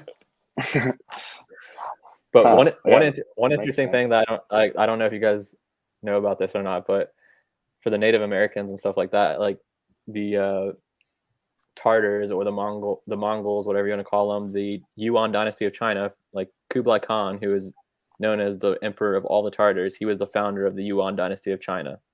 So my buddy Elkman, he showed me evidence in this book that shows during the 13th century, the Mongols were actually like trading on the west coast of the United States through the Ohio River, down the Scioto River in Ohio and stuff like that, down to South America. So if you also look at the descriptions of the cities that were around in the 13th century, they have a lot of these stone buildings, they have canals, they have sewage systems in the cities, literally draining sewage out of the city, like fully functioning society. So this is speculation, but so if these people were already trading with these people and had all these cities set up in the United States, why wouldn't they be able to integrate with, if there were natives already here, and then start building some of these structures you were talking about earlier, right? Right. 100%. So like even in mainstream history, we have examples of what you're talking about. So it doesn't even really have to be a conspiracy theory. It's like, no, it's like real. It's like the river system, real theory. Yeah. It's real theory. You know? But here's like something I was like gonna explain to you. Like, you know, like you have like the you have rivers that might have not even existed back then being like built. You know. So new waterway, or diverting. Yeah. I mean, they clearly fucking manipulated all the rivers and fucking most of America, if not the world, if not the world. But I mean, the Native Americans and like, you know, the Mongolians are like, you look at both their histories and everything, they're pretty much the same people as it is. You know, they believed just about the same religion, like. Shamanism came from Siberia, the Siberian shaman, and well, I hate to tie it back to the Bible again, but if you think about what is the story of Babylon, they built that tower basically to get as close to God as possible, which once again ties back to that mystery religion we were talking about at the beginning. There's a lot of speculation and sources that say the Tower of Babel was actually similar to a ziggurat. You know, like a ziggurat is basically like a step pyramid. You see those ziggurats all over the world, literally all over the world. So think about what the story of Babylon is. Everyone spoke the same language. They had the same religion, blah, blah, blah. God spread those people all around the earth and mixed up their languages. So that's why you see these people who have the same religion all throughout the entire world, right? And they have these languages that are slightly different, but a lot of them come from the same source, or I would speculate that almost all of them can be tied back to at least 2 or 3 different languages at some point, if not one language. I'm still working on that. It's a lot of work, and I'm just some random fucking guy. I'm not that smart, so it's hard for me to figure it out, but I'm still looking into it. But literally, if you look at any place on the entire earth, you'll find ruins of a ziggurat type structure that looks like a step pyramid, whether it's the middle of the rainforest, Siberia, the United States, like all these places, you'll see the same exact stuff. So is the story of Babylon talking about something that actually happened, and is God just representing whoever these controllers are? Did they make up the story to kind of just admit what they're doing? Because if this is all speculation, by the way, but black magic, for example, in order for it to work, they say that you have to tell people what you're doing for it to work, right? Yep. So just imagine that these stories that they give us is a way of them admitting what they did in order for it to actually work. Yeah, to make it for their karmic fucking guilt or whatever. But I'm not for sure. I'm not discrediting the Bible. I'm not saying God's not real, anything like that. I think God is the most gracious and the most merciful. Right. So I'm just speculating. The revelation of the method, right? Yeah, that's what it's called. Yeah. I was trying to think of the word a second ago. It's just like fucking. No, go ahead, bro. No, like back to like the waterways and like that trading. It would just be like so strange, that like if you have like the fourth largest river on a continent and it not have like a Starfort on it, right? No, totally. I mean, dude, they were fucking migrating. They were nomad. They talk about them being nomads like it's a bad thing. Like, right. Just because you travel around doesn't mean you don't have like places to go or like, places to post up for a while, And, the Indians that were just as the nomads as well. They're fucking just barging around Starfort to Starfort, fucking Star City to Star City, just trading, fucking living life, living the dream, fucking. That's my fantasy vision of it for sure. Wow. I have this ridiculous thought about Starforts. What's that? There's no evidence to support this whatsoever, or besides you're talking my language, guy. There's like one video by a channel called Mind Unveiled where they were looking at Starfort in Florida, which made me think about this. They were talking about how there was underground tunnels connecting it where water was actually going through them or whatever. So I was speculating that it's possible that since these Starforts are all over the earth, say for example there is some sort of controller who may not even be human, they would have the ability to do these types of things. So what if they use the Starforts to actually cause the deluge for the reset, right? So when they get sick and tired of people, they can basically flood the entire earth or flood certain areas using these Starforts and these drainage systems at any point in time to basically eliminate humanity. Like if they're tapped into the well. Dude, that could be a scary reality of them for sure, dude. Well, I mean, if the outer realm is liquid with the firmament, and the firmament like just is water outside of it, the whole freaking thing, right? Firmament. Shout out to the firmament. Yeah, but you know what I mean? It's like it cracks it, and it just water just comes pouring in, right? Yeah, that's interesting. Because there's depictions of like the deluge. I think it's by Leonardo da Vinci, where it shows the water actually coming up from the ground during the deluge, right? Yeah. But obviously, like what you're talking about too, with the water coming from the sky, makes sense. I saw the video of that rocket that the amateur guy launched into the air, and then it hits the firmament or whatever. But some of the debunks on that made sense to me. But at the same time, I've never tried it. I've never seen it. I've never done it myself. So I'm not going to discredit it. Yeah, totally. I mean, I think it's probably I don't know what the fuck it is. It's cheese, dude. It's cheese. I'll beat it, dude. Cheese. Yeah. Look, I was just gonna say fucking something. I forget. But they pay a lot of attention, or make a lot of attention to the rain causing the deluge or whatever. I feel like coming up from beneath us makes a lot of sense. Because wells are a thing, what I mean? Like you get water from underground. There's water down there, so who knows if they have access to it or whatever. But yeah, like I said, it's a completely ridiculous theory, but at the same time, it's just something to think about, and it's fun to think about stuff like that sometimes. Mm-hmm. Hell yeah, dude! They're definitely controlled by water. Does it? You have it all over the place. Dude, that's the crazy thing too. If you've ever looked at Siberia, like in northern Canada, you see all these. Yeah, there's freaking bomb holes all over it, right? Yeah, and you see water in those places. And if you look at old maps, for example, of Siberia, you'll see that there was actually like towns and shit up there with like big castles. Oh, so castles! Like, what happened to all that stuff? But I guess the argument is that it was just not including Siberia. They say it was northern China and blah blah blah. Right. But yeah, that's an easy excuse. They can say that. They can write it on like a whiteboard and be like, "Oh, this is what happened." But we know. If you have like half an imagination, you'd be like, "Oh, motherfucker, I know what fucking like bombs look like, dude." Looks like bombs to me. Yeah. They went from castles to teepees, huh? Well, not only that. I mean, they say that asteroid came in out there in Siberia that knocked over all those trees anyways? You know, what was that asteroid called? Oh yeah, the famous one. I can't remember. Chelyabinsk? Is it? I don't remember what it is, but I know what you're talking about at least. Yeah. I can't remember the name off the top of my head. And it fucking luckily it blew up over Siberia where no one was, you know what I mean? Like, okay, dude. Like, or where no one was or gives a shit about. Yeah. Just knocked over a billion trees, and we're just like, oof, you know, like, what are we gonna do now, guys? You know? Like, I mean,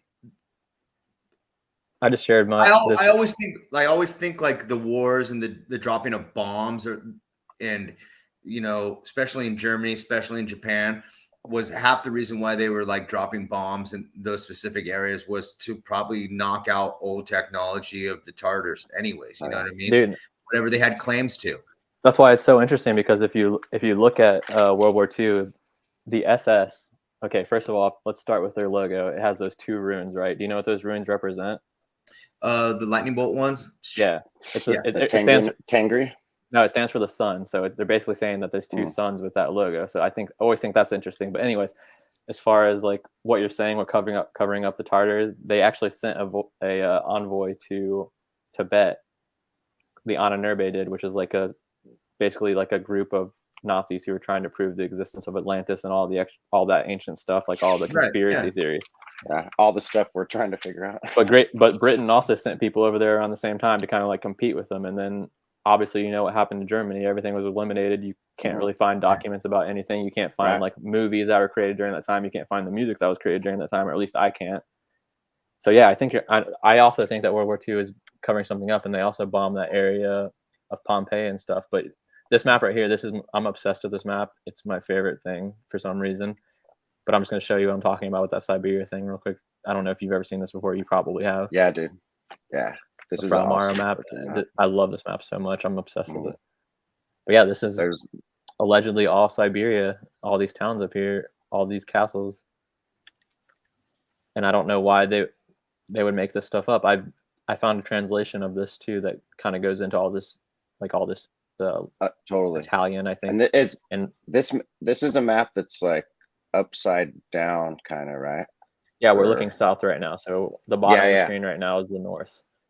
Yeah, totally. Yeah, this one was confusing at first, but I think that's how they kind of throw it off too, because they're they make up that, like you're saying, that's just China up there or whatever. It's just so confusing to look at. But this city right here, north and south. Yeah. This city right here, they say doesn't even exist. It's a kingdom called Tenduk, where a legendary Christian king named Prester John lived. But they say this doesn't even exist, like, at all. So this is allegedly in northern Siberia. I know that some people are looking into this and getting pretty close to finding the actual location. But yeah, it shows all types of things on here. It shows Tartaria on here. Mm-hmm. And then if you look at Rome, for example, this is in 1450. Look how small everything is. The excuse is that he was saying people were already aware of what this region looked like, so he didn't want to like depict it. But I don't know. Come on, just think about that compared to this.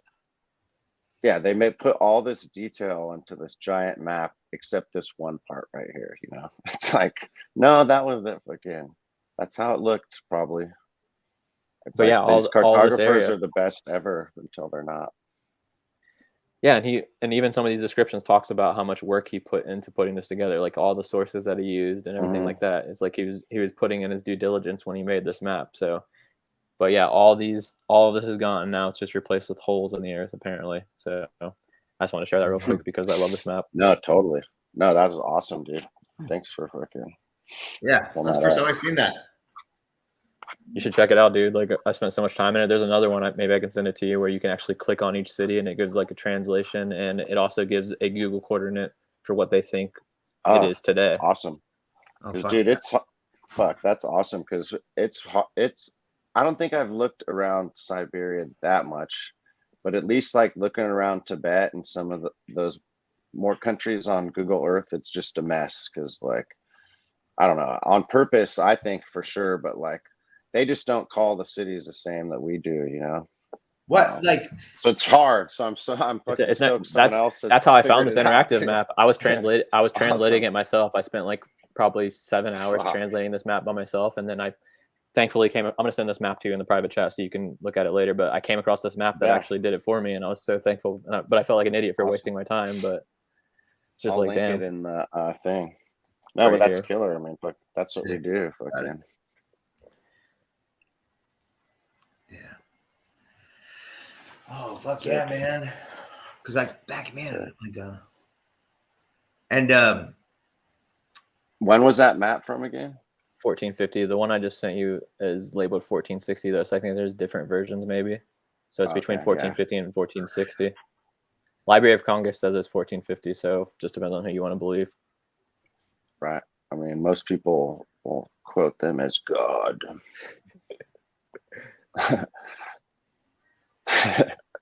Oh, this map's cool. Yeah, the Fra Mauro. I couldn't think of the name. Fucking.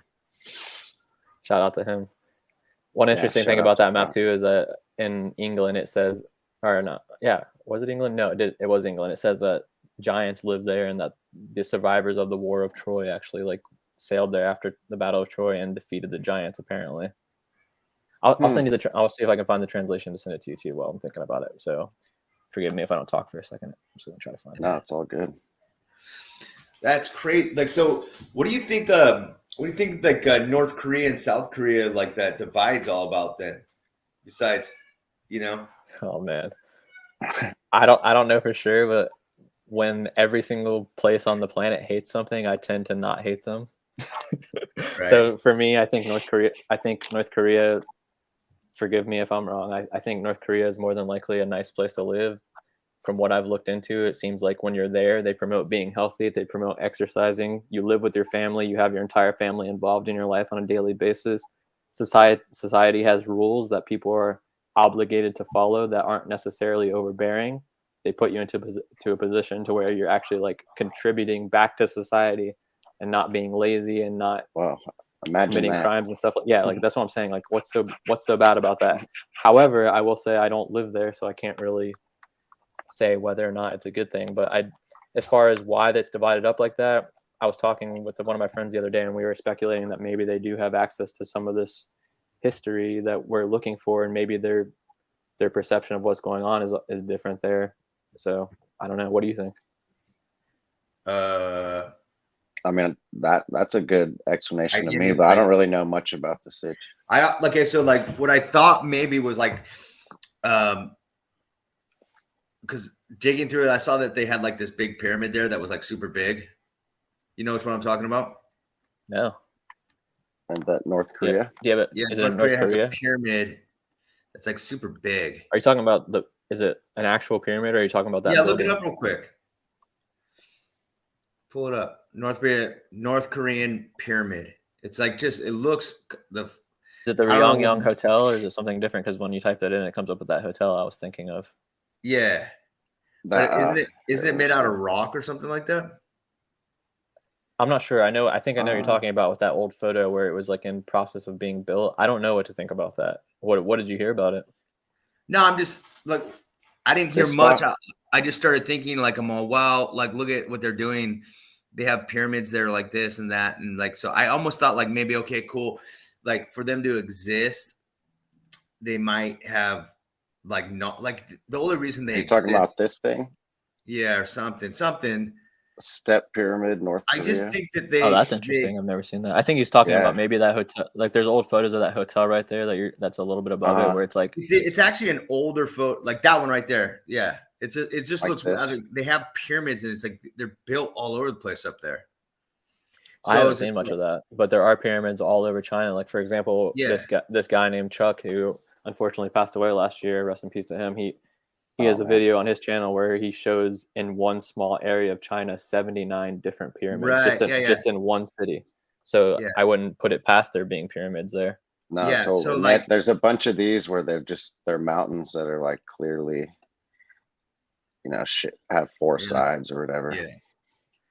So I think there's way more to all that in general, like, because I don't know what to believe. Like, does this guy sit around here like look like a little chubby guy just doing his whole little thing, Rocket Man or whatever. And I go, well, this makes no sense. And I don't think they're shooting bullets or shooting rockets off. I just don't know what to think of it. Because like the minute like I stop thinking about it, then like there'll be like that little North Korean chick that comes on. We eat dog, we eat mouse, and if we don't share with whole community, we get trouble. Like I'm like, what the fuck is going on over there, dude? You know what I mean? Dude, I that's one thing I couldn't travel over there. If I saw those dogs in the cages, I might go to jail from releasing them. I don't know if I could do it. Dude. I mean, are they eating dogs? And what do you think's going on? Some of the Asian countries do eat dogs. I've seen. I mean, but you know what I mean, like how that you know which one I'm talking about. I don't think I've seen that before. Oh yeah, she escaped North Korea with a story and stuff like that about things. Oh, they're talking about the South Korean people are so like that whole setup where they talk about people leaving North Korea and coming to South Korea and giving interviews. I don't. Yeah, I don't know. Propaganda. Probably. I'm sure some of it is true because you always have like ways of Western propaganda getting into those places. So I'm sure there are people there who have been influenced by the same people who are destroying our society and our families, getting into there and causing them to want to escape. But I don't know. I wouldn't necessarily say it's valid. I wouldn't say didn't Vice go to North Korea or something like that? Yeah, they snuck in, and the entire time they're like showing all this good stuff, and they're like, "Oh, this is so bad." It's like, yeah, like things were like empty. They're like, "Oh, are you done eating?" The streets are clean. They're evil. Yeah. Dennis Rodman loves the hell out of the place, dude. I was just gonna say, fucking Dennis Rodman's a fan. He probably goes there and be like, he's all, Madonna ain't shit, dude. She's fucking lame. I would go to North Korea if I had the opportunity, but I doubt I'll ever. Yeah, I don't know what to think about it. How would you even? Yeah, another one of those things. The only person I'll believe is Henry Rollins, dude. If he goes over there, dude. I don't know what to think. Because but I'm like, in the mythology and stuff, isn't North Korea or Korea in general considered like the highest of all places you can like come from and stuff like that? Isn't that the mythology? Something along those lines? I'm not really familiar with that, but I will say that in Marco Polo, for example, I think it's the Korean region that he's talking about. He's talking about this place called Manzi, which he says is like the most grand. He calls it like the city of heaven. I don't know for sure. I don't know for sure if it's Korea or not, but I don't know. Yeah, I'd have to look into Korea more, but yeah, I don't know. I don't know which direction to go because like it's obviously part of like the Tartarian like borders, Yeah, I mean, and it was a part of that whole empire for a while. Like even when, for example, Kublai Khan attempted to invade Japan, a lot of the people that he sent over there were from Korea, and they used Korea to get over there, apparently, in the failed invasion. So I'm sure that the history of Korea is probably a lot more interesting than what I'm able to talk about right now because I don't know much about it. K-pop. Well, yeah, even what would they even allowed us to learn about Korea just being in America alone, There has to be something sketchy going on there because they won't allow South Korea to unite with North Korea for whatever reason, even though. Or just like, how about like you just went to war and like you defeated the whole freaking world, and then like you're like, oh, oopsie daisy, we got this like little place up here that we're gonna be like going to, A lot of it's weird how similar like all the temples and the buildings and even the foundations underneath the temples are all around places like China, Korea, and Japan. Like I was looking at old footage on some of these archive YouTube channels where you can kind of just watch footage from the early 1900s, late 1800s, and there's no sound or anything. But if you just like pay attention to what's going on, it'll be like, this is Korea. And the next second, this is Japan. And it's like, this is literally the same exact civilization, or at least something close to it, because there's no way that they're building the exact same buildings without at least communication. You know what I'm saying? Like, so who knows? Yeah, these borders that they've created are all pretty fucking recent. Mm-hmm. Yeah. Oh, dude. I mean, people don't understand how new the German borders are. Those are those are really new. That's like 1994, man. Dude, You know, it's crazy. crazy. Yeah. They think it's like, oh wow, you know, Germany's been around. You're like, dude, 1871 was the first year that country came out as Germany, dude. You know, they were Prussia before that. Like this, the whole thing. The Prussian Empire was like a gnarly little area of things that were going on. You know. Shout out to them. Who knows exactly Yeah, what they're getting into, because they were Yeah. aligned with the Ottoman Empire, which is interesting. The whole history of the Ottoman Empire, where they come from, and the way that all that dissolved is so sketchy to me. Yeah, has a lot to do with the foundation of modern Islam, in my opinion, too, because, well, I guess we'll just talk about it since we're talking about it. But basically what happens in Islam is, in the holy city of Mecca, you're not allowed to have any type of warfare whatsoever unless it's like absolutely 100% necessary. So the Ottoman Empire controlled that area. For some reason, the current people in control, the Saudis, usurped the Ottoman Empire and broke that rule in order to take over Saudi Arabia and be basically in control of modern Islam at that point. So theoretically, modern Islam didn't even exist until after World War I. They could have manipulated anything about it from that point going forward. Totally. If you look at the coat of arms for Saudi Arabia, it's incredibly interesting, or at least like the older version of it, because I know they've updated it. At the very bottom of it, you'll see that you have the Spanish coat of arms at the bottom of their crest. So it's like, clearly these people are not legitimate, you know, like Arab people who are Muslim. They're more than likely just plants from Europeans who were put in power, right? Yeah, just Spanish cousins. And if you think about the whole thing with worshiping, with walking around the Kaaba and all that stuff, it's like people claim that Saturn worship, which ties back into that mystery religion once again.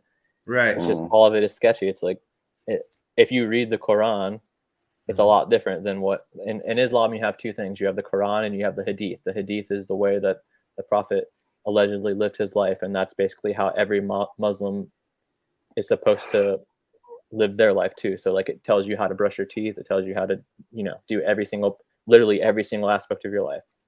So who knows how legit this stuff is? Why aren't people just following the Quran, right? And was the Quran corrupted after these people took over? Who knows? What about the idea of Jerusalem, St. Petersburg, Moscow, like being flipped magnetically? I haven't heard that theory specifically, but I do hear people talk about the longitude and latitude changing and the magnetic pole changing as well. Yeah. So I don't know. What do you know about it? Maybe I can elaborate on. All I really know is what Gagav Lamastey is reported about, like you like that guy, the creator guy. Yeah. Like he's one of my favorite. I love when he has new video. He has interesting theories. The only thing that I don't like is when he plays that same Nirvana clip over and over and over again. You know what I'm talking about? Like, it's like he'll constantly play the intro to "Smells Like Teen Spirit" like 50 times in one video. And it's like, dude, I'm at work. I'm trying to like listen to this shit. It's loud. Yeah. But I'm sorry. Continue. Yeah, no, like just like how like the cross is in England. That's why it's called. That's why they have like the cross for their flag. Because it crosses through those areas. Right? Did I misunderstand? I think like I haven't seen that one in a while, but like that's like the Templars and the crossing, and you know, it's all symbolism. Another one you're talking about. I don't remember where he drew the lines from, but he put the cross going through London or whatever. Right. Like the intersection. Yeah, it's like a magnetic pole shift, and that's a big thing. Yeah, I don't know. I mean, like I think Gagav Lamastey is fucking insane. People speculate anything is possible. I still think his theories are interesting, like the Sulpicius Gallus thing, where he says that we're a reflection of that creator Sulpicius Gallus. Like, I was buying into it until he put the map over top of it, and it didn't really line up. And he was just saying like it fits perfectly. I'm like, dude, it doesn't fit perfectly. Come on. Like, also it's like Epcot, apricot. You know what? Regardless, I do entertain that. I don't know if you've ever seen Sleep in a Cot. Have you ever seen the Urbano Monte Map before? Where it's What's that one? It's like a bigger Earth, basically. So I'll pull it up real quick. Yeah, it's like the one he. But basically, it just shows the Earth as being a lot bigger than what it is right now. Oh yeah. I'm like 100% on that boat. So that's why when I hear things like what Gagav Lamastey is saying, like I'm not saying I do entertain that idea. Nothing How do you wrong with say it. it? I always say God give namaste, like namaste. That could be right. I don't know. I don't know how to say it. I've never talked to that guy before or anything. Everyone says it different. They're like, oh, gob give, gob goof. You're like, oh, huh? It's funny people think he's a troll. I don't know. I think he's so far out there. It's not like he The has- Disney, Dude, the Disney episodes are killing me. He's like calls him Uncle fucking- Walt and stuff, and or Oh, I love that fucking Walt Hitler or whatever. yeah, it's so funny. Dude, I honestly Uncle think Walt, I Uncle honestly Walt. think he works on like an oil tanker that Okay. that circumnavigates the northern pole, dude. I think Who? his star navigation stuff is like so fucking on point, dude. So Possible. you think he's he's a sailor? Yeah, well, yeah. I think he works because because he'll go, hey, I'm gonna be gone for 3 months, and it's like, yeah, because you're gonna be like trapped on ice, dude. Like, you know. Yeah. Have you checked out Harry and the Lost Realm? I already like the name a lot. Yeah, they're or there. I don't know if it's there, but they do straight up God give Lampski. Oh, really? Inspired shit, and they did a bunch of stuff with Superman and Bro, when all you this meet stuff. like It's dude, when you pretty meet good. like another person into God give Namaste, you're like, oh, brother. Oh yeah, I mean their videos are like That's a hard the take. T. You're like, oh, what? Yeah. I need to catch up on his stuff. I haven't watched He him in a doesn't while. make that much. He's not even that. He doesn't do that much stuff anymore. So. Yeah, there hasn't been too much coming out. Hopefully, Did this you works. try and? Okay, yeah, there we go. My computer's like incredibly old and usually shitty. It's all good. The past few streams I've done how to have use failed this. miserably, but I think it's loading. I don't know. The last one I saw worked pretty good. I think. Yeah, that's fine. Looks old, like an old map. Yeah, this is, I believe, 1587. But yeah, like as you can see here, he's showing all sorts of land masses that don't exist anymore, or maybe they never existed. Yeah. But I don't know why he would draw them if they didn't exist. It doesn't make any sense. Because you want to know something. Like every now and again, people will be like, maps are the most inaccurate thing you can possibly go off of your theories, and you're just like, oh, dude, maps? They don't fuck up maps, dude. You know, these are what they hand people to go do stuff with, man. No, Yeah, so totally. They treat them like fucking. They're Yeah. legit until they do something they don't, or until there's something they don't like, and they're like, "Oh, Yeah, he's yeah. an idiot," basically. Yeah, so he took all the time to accurately draw all this stuff, but for some reason everything else is wrong, right? Yeah, doesn't make sense. And there's a Have you bunch seen of Tartaria in there too, isn't there? Have you in seen this that one? movie, the Deciders? I have not. Oh yeah. They like in that movie. It's like it's a Shia LaBeouf movie, but like Yeah, there it is. yeah.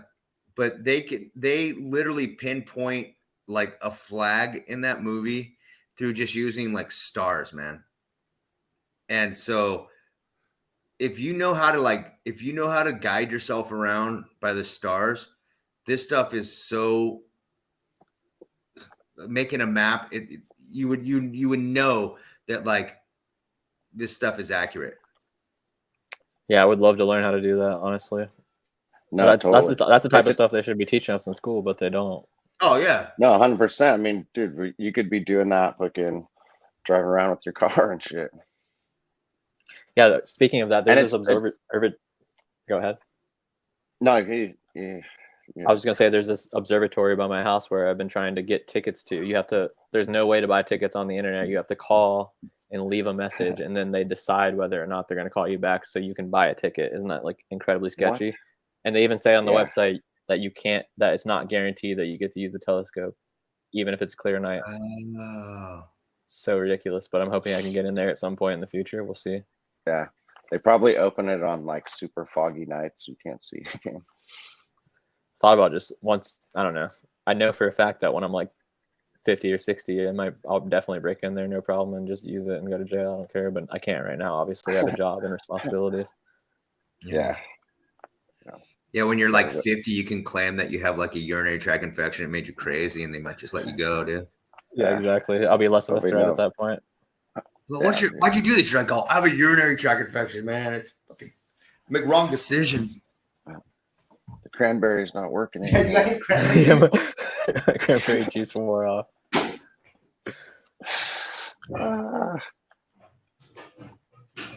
Yeah, I mean, dude, this fucking dude. I mean, what year is this from again? Like 14, I think it's 90 or 15, yeah, 1590 1587, I believe. But Yeah. Let's see if we can find an exact date. So there's no. And like there's all kinds of shit all over. Look the how US. accurate that is, man. Yeah, look at Cuba and those islands over there. Like there's names for all those Bahamas and all that shit. Isn't that what that is there? It is. In Florida, just looks like a little nub, bro. It is a little fat nub right there. Nubby boy. Yeah, but this is insane. I mean, all the different creatures on here too are also interesting. Like they drew, but why would he draw all this stuff? I don't know. Right. I mean, it's it's like they would have laughed at it if it wasn't real. You know what I mean? If you here you go, King. This is the map I made for you. They're like, what are all these stupid fucking animals and shit on here? You know what I mean? Yeah, get the fuck out of here, fucking. Yeah. Like they would even present. No, they're like awesome. Like they would present any information to the king at all, dude. You know what I mean? They'd just be like, "Yeah, get me my money." That'd be. I don't know, dude. This seems like it just took so much effort to make. Totally. I mean, you had to go all drone everywhere. Oh yeah, another interesting thing about. What do you guys think about like on here? What do you guys think about like maybe they had like blimp or balloon technology for this kind of stuff back then? Oh, that's Troy right there. Yeah. Yeah, and they say it wasn't even discovered until the 1980s or whatever. So like this map and that other map I was showing you earlier, the 14 or the what was it? Yeah, it was like 1450, the Fra Mauro map. That also has Troy on it. So for some reason, Troy is just on both these maps, even though it allegedly was lost until the 1980s. But as far as the air travel thing goes, I think that we were able to do it long before they say so. Yeah, definitely. They use the term pilot a lot in history, but they say it was talking about ships, like as far as like sailing on the ocean. Yeah, it's easy to like switch those, you know. Oh no, it's just a ship pilot. Yeah. What is it? A flying ship? You know, a flying ship pilot. It's easy to take that part out, but I think definitely for sure, you know, just the whole Zeppelin technology, like it would make a lot more. It would explain this map a lot more. It would make it more feasible that he was actually able to cross all these lands and actually map all this stuff. You know, like. He didn't just sail around and map the coast. Like, clearly went into these lands and fucking. I'm not sure of the history of how he made this, but I know that the other one, the Fra Mauro map, for example, he used just a lot of text and a lot of old maps to compile it together. This one I haven't looked into the history as much. Oh, right. So like a compilation, which even more so, fucking. Because even on that. Yeah, it's extremely accurate, and there's so many cities listed here. But that Fra Mauro map, for example, like I was saying in the translation I sent to you, if you read it, you'll see that he's even admitting, like, I don't necessarily know 100% if all of this is real, but I lean more towards that it is based on the sources that I've found. So he's just being completely transparent, right? So yeah, that already sounds like a guy that's like, oh fuck, man. And that's kind of how like Fomenko is as well, you know. Yeah, Fomenko even says like this book the whole thing behind it is for other people to do their own research based on these sources and come to their own conclusions or add more to what we've researched into. Mm-hmm. Yeah, that's a vibe I fucking get behind. Look at what is the sun representing there? Or just the date line? I guess they're saying that this is a different tropic. There are multiple suns on this map, Meridian. but the excuse for that is saying that it's just a different path to the sun from their point of view. But like I said earlier, if you think about the SS, for example, they talked about like that symbol is two suns. Yeah. Mm-hmm. And also, this is extremely ridiculous. They have the black sun too. That's where I'm going with this. Like when you look at the moon, sometimes you can see the shadow on the moon. It creeps me out every time I see it because it's like a complete straight line. It's not a curve like as if the Earth is blocking it. It's like a complete straight line blocking the moon. So what What is the reason behind that? I don't know. Maybe there's a mainstream explanation that makes me seem like an idiot for even saying that. But from my point of view, it seems like there's something else up there blocking it. Maybe it is the black sun, and maybe it's way bigger than what we can ever imagine. Yeah, man, for sure. I'm looking for. Do you ever get into Crow 777? Besides the lunar wave thing, I've never heard any of his other research before. Yeah, lunar wave. I still don't even understand it really that much, though. I've looked for it in real life before. I haven't seen it with my own eyes yet, but I don't have a telescope.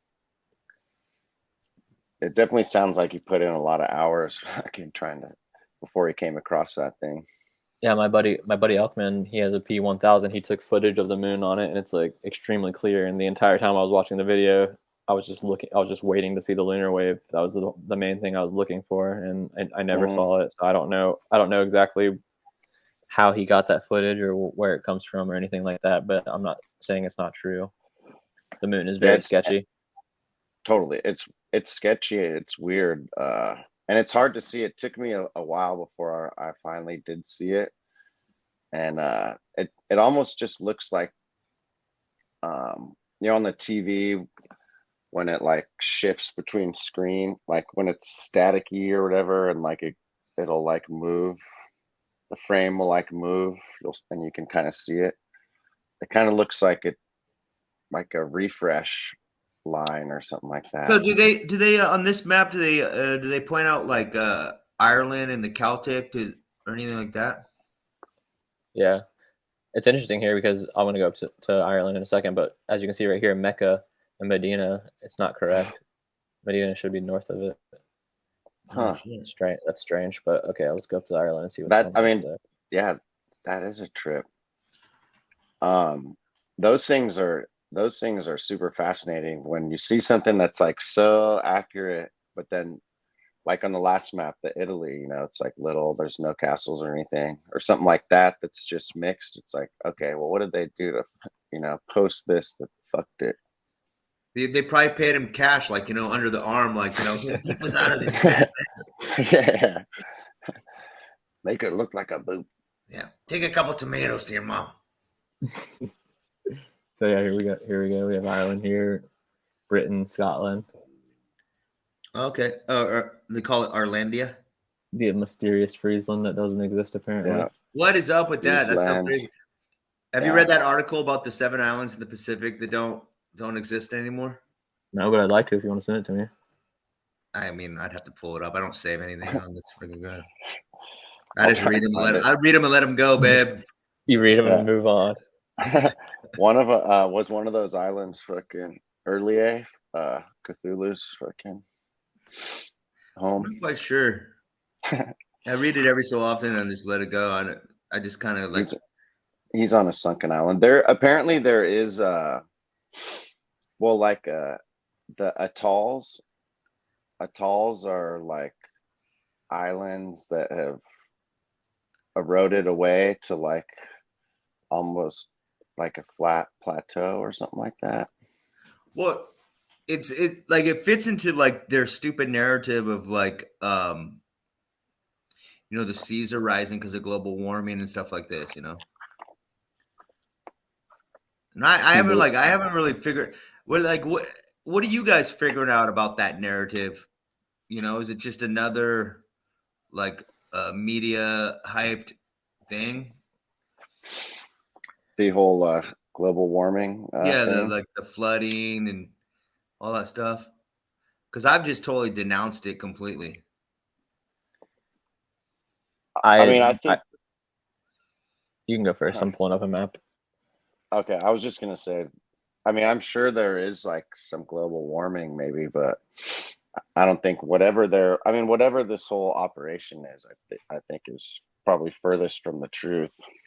Right. They get there like I've been, I don't know. It's all fear porn. I do think the sea levels change over time. Totally.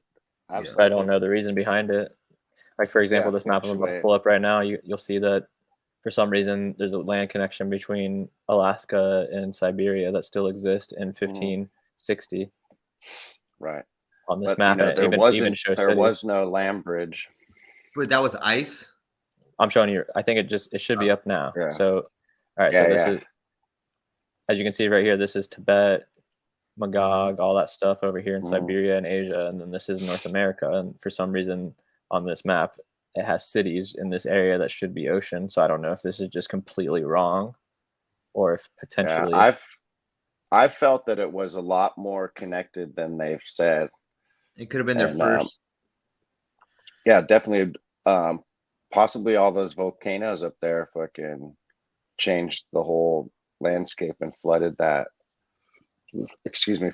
area out, or or they did it on purpose. But I've always felt that it was connected, and this whole land bridge even thing that they try and denounce now is bullshit. It was more than a land bridge. I mean, even now it's like 60 miles apart, Alaska from fucking Siberia or whatever. Yeah, it could have been their first attempt at like introducing this globe theory, because like if you look at it from like the flat earth plane theory, it's way more parallel. It's not there's no curvature, and the transcontinental like railway went from like South China. I mean, I definitely think there is floods. I kind of think that they dammed up the island of California. I think places were dammed up. Yeah, because that's instead of flooded. Well, because that's my thing about like the Rio Grande doesn't have any starforts on it, does it? I'm not. It might. I think there is actually. Where? Well, possibly in Austin. I'd have to look it up on the. I'll see if my computer can hang. See if it can hang. I have a map. I have downloaded some stuff from this like Google Maps website that kind of like points out all the star forts and stuff around the planet. Yeah. So maybe it's on there. I'll see if I can open Google Earth real quick, but it might not work because my computer is very old. Yeah. Usually I can't do. Definitely. Was it a 2011 model? I'm sorry, bro. 2010 actually. No, it's fine. Yeah, it's hard still on Windows 7, babe. No, it's a Mac from 2010, so it's extremely old. I can't even update anymore. It's stuck in like 2019. So if I get dropped out, I apologize. I'm trying to open Google Earth right now. Yeah, it's all good. Yeah. No, that the map you're talking about is awesome, by the way. And there is like Civil War kind of explained forts down there that I'm pretty sure some were star forts. I always get confused as to where the Rio Grande runs, Yeah. Yeah. Oh, look at that unicorn just kicking it. Yeah, dude. It's still up there. Yeah. That's awesome. Yeah. Well, yeah, I don't know. Nope, unicorns are fake. Stage. Is that your final answer? No, unicorns are real. I mean, shit, man, they're on this map. I'll take his word for it. Is it here?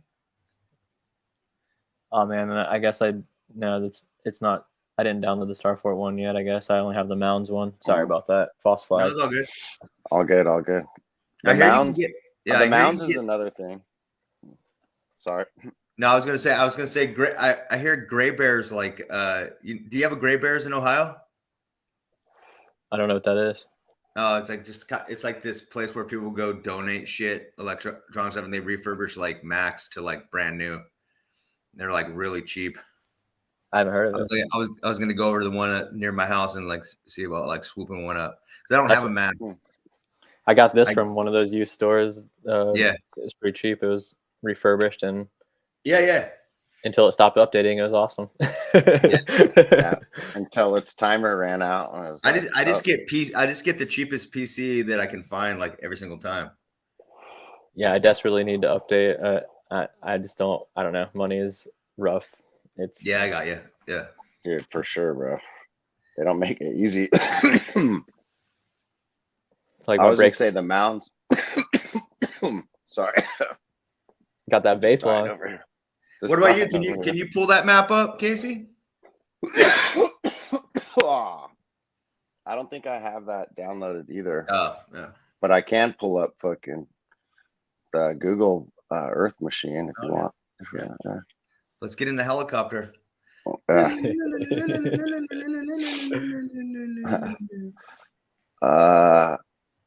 Rio Grande. Is it on the Rio Grande, the screen share? Mm-hmm. Yeah, it's You on got there. it. All right. I know I have on here somewhere. Oh yeah. So it starts here.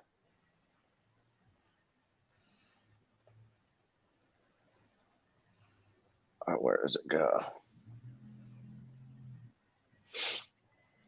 This Rio Grande Pyramid. There's all kinds of shit like this. There's more than likely a Starfort over here because I know there's a lot in Utah and Yeah. stuff like that. So For it sure. would be shocking if there wasn't one. Oh, somewhere. I mean, well, all these pueblos and shit are all definitely fucking. Looks like you've been putting in work on there. things. I did some pins on mine and I lost them because I forgot to save them. I didn't know how it worked. I left it open for like 2 weeks. Oh, no, it didn't save? I guess you have to like actually click save on there. I didn't know that. Oh shit, I hope I don't fucking ever. I better learn to save this. Oh wait, this is on the internet. This is different. I'm talking about the actual downloadable app. Maybe it's different on the internet. Oh, yeah. I mean, that's a damn Starfort if you ask me.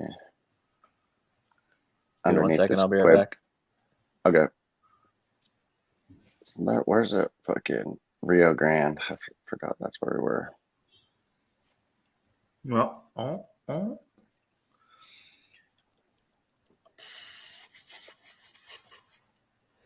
my god. It's all it takes you to a taqueria. Dude, it was trying to. Yeah, it's like, are you talking about Rio Grande Adobe Taqueria? There it is. Yeah. I just can't believe this is like the fucking 4th largest river. Just can't accept it.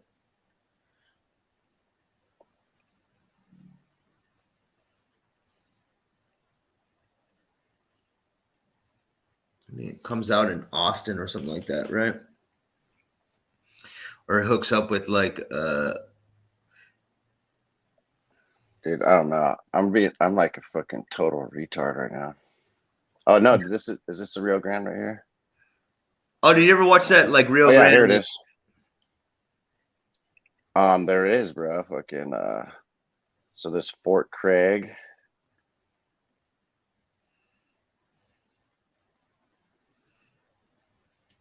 Well, look at that. Starfort City. There you go. And the Rio Grande's right here. It seems like it. All right. That. Yeah, that is a Starfort, man. But just totally leveled, huh? Yeah, definitely fucking leveled. Let me see if I can.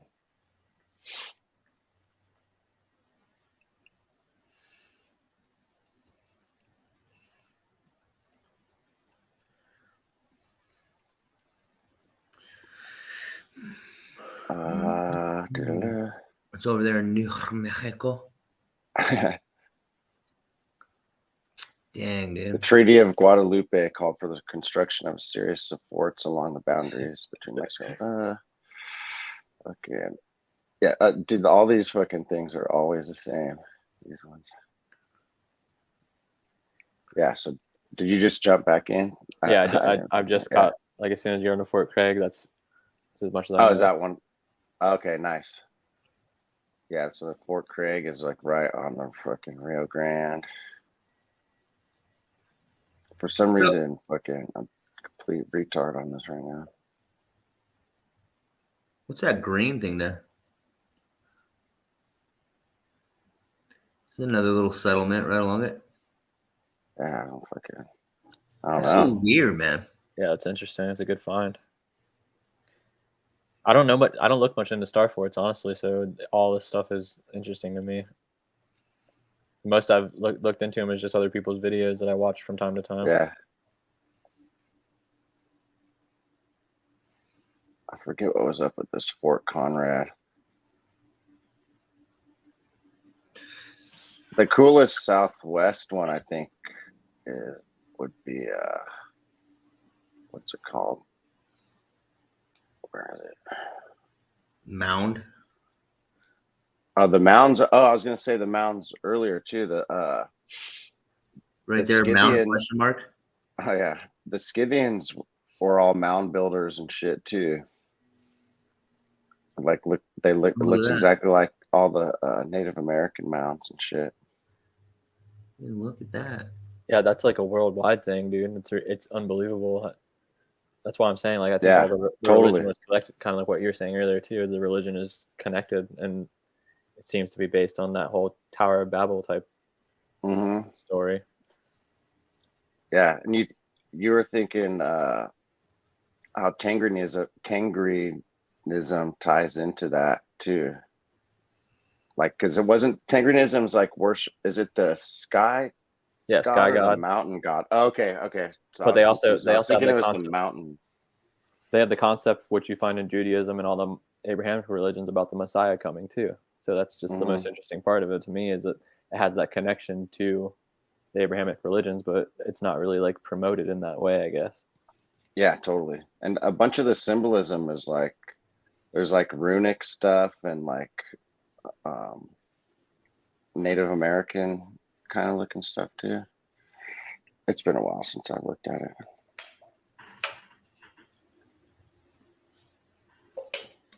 I sent you a video of some of those ruins in the Amazon rainforest too that looks similar to that one shape we were looking at earlier. Kind of looks like there's some ziggurats or something like that too.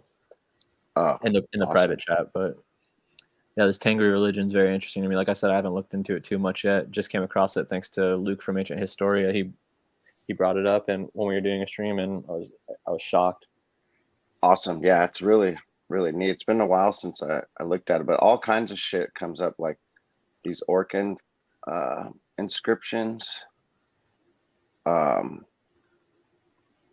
written by the Go Turks in the old Turkic alphabet. What was it they're saying? It goes back to the 8th century, some shit. It's all like Tartaria. This was in Mongolia. They found this fucking rock inscribed. It had writing on it? Yeah. That looks very detailed. That's crazy. Is that like been translated? Yeah, I think so. Was the second picture like just a refurbished version or something, or is that legit? But not that one, but this one. Is that like it's a replica. I was gonna say that's super clean. If that's preserved like that, holy shit. Yeah, I guess not that. Definitely not that good. But it's still impressive. Yeah. So it's supposedly Turkic stuff. What does it say? Let's get down. Okay, erected by the Go Turks in the 8th century. Getting into all these different people too. What is this religion called? Tengrism. Yeah, go back to the main page. See right there, it says, according to the Mongolian belief, Tengri's will, Jayayan, may break its own usual laws and intervene by sending a chosen person to Earth. Right. So, wow. Yeah. And primary chief deity in early Turkic and Mongolian peoples. Skyfather. It's fascinating stuff. Oh, wow. Oh, totally, man. Fucking, this stuff is awesome. The Turks are highly involved in this cover-up, I think, as well.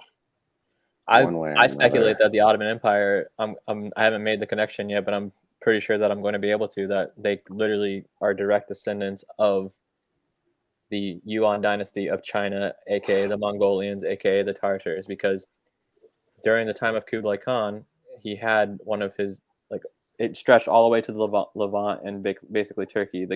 The first guy within that family to become Muslim was still a part of that cognate, right? So eventually that the Muslims' descendants more than likely ended up becoming the Ottoman Empire at some point. Speculation. Right. That makes sense. Makes sense. And if you look at the, go on. I was going to say, if you look at the logo of the Mongolian Empire, for example, in some cases you'll see that it looks like the crescent moon. It has a circle over top of it for some reason instead of the star. That's the only difference. But what were you going to say, Pat? I was just going to say, do you think that what Chinese people look like now look like this group of this religion? Or do you think it was like, how, do you understand what I'm saying? Do you think they looked similar? I think it was more of a federation type situation. So what I think happened was, more than likely the original Tartars came from more of like a Caucasus area, where they are more of like a white style looking people.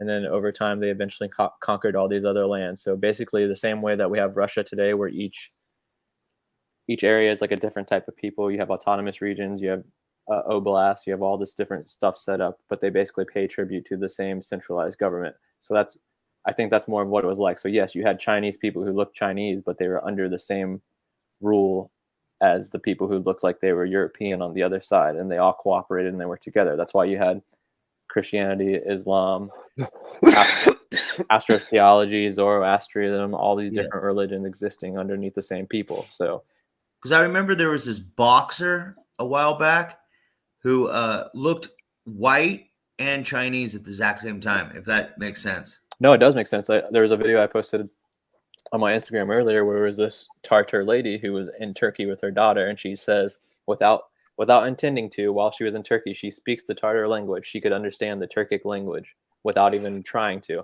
But the reason I'm bringing this up is because she has red hair, but she looks like Asian, because her eyes and stuff her facial features look Asian, but she has white skin and red hair. Right. Her daughter looks a little bit more European because she is mixed. But so yeah, what you're saying, that makes sense. I think I've seen that. I saw that video actually. Nice. Yeah.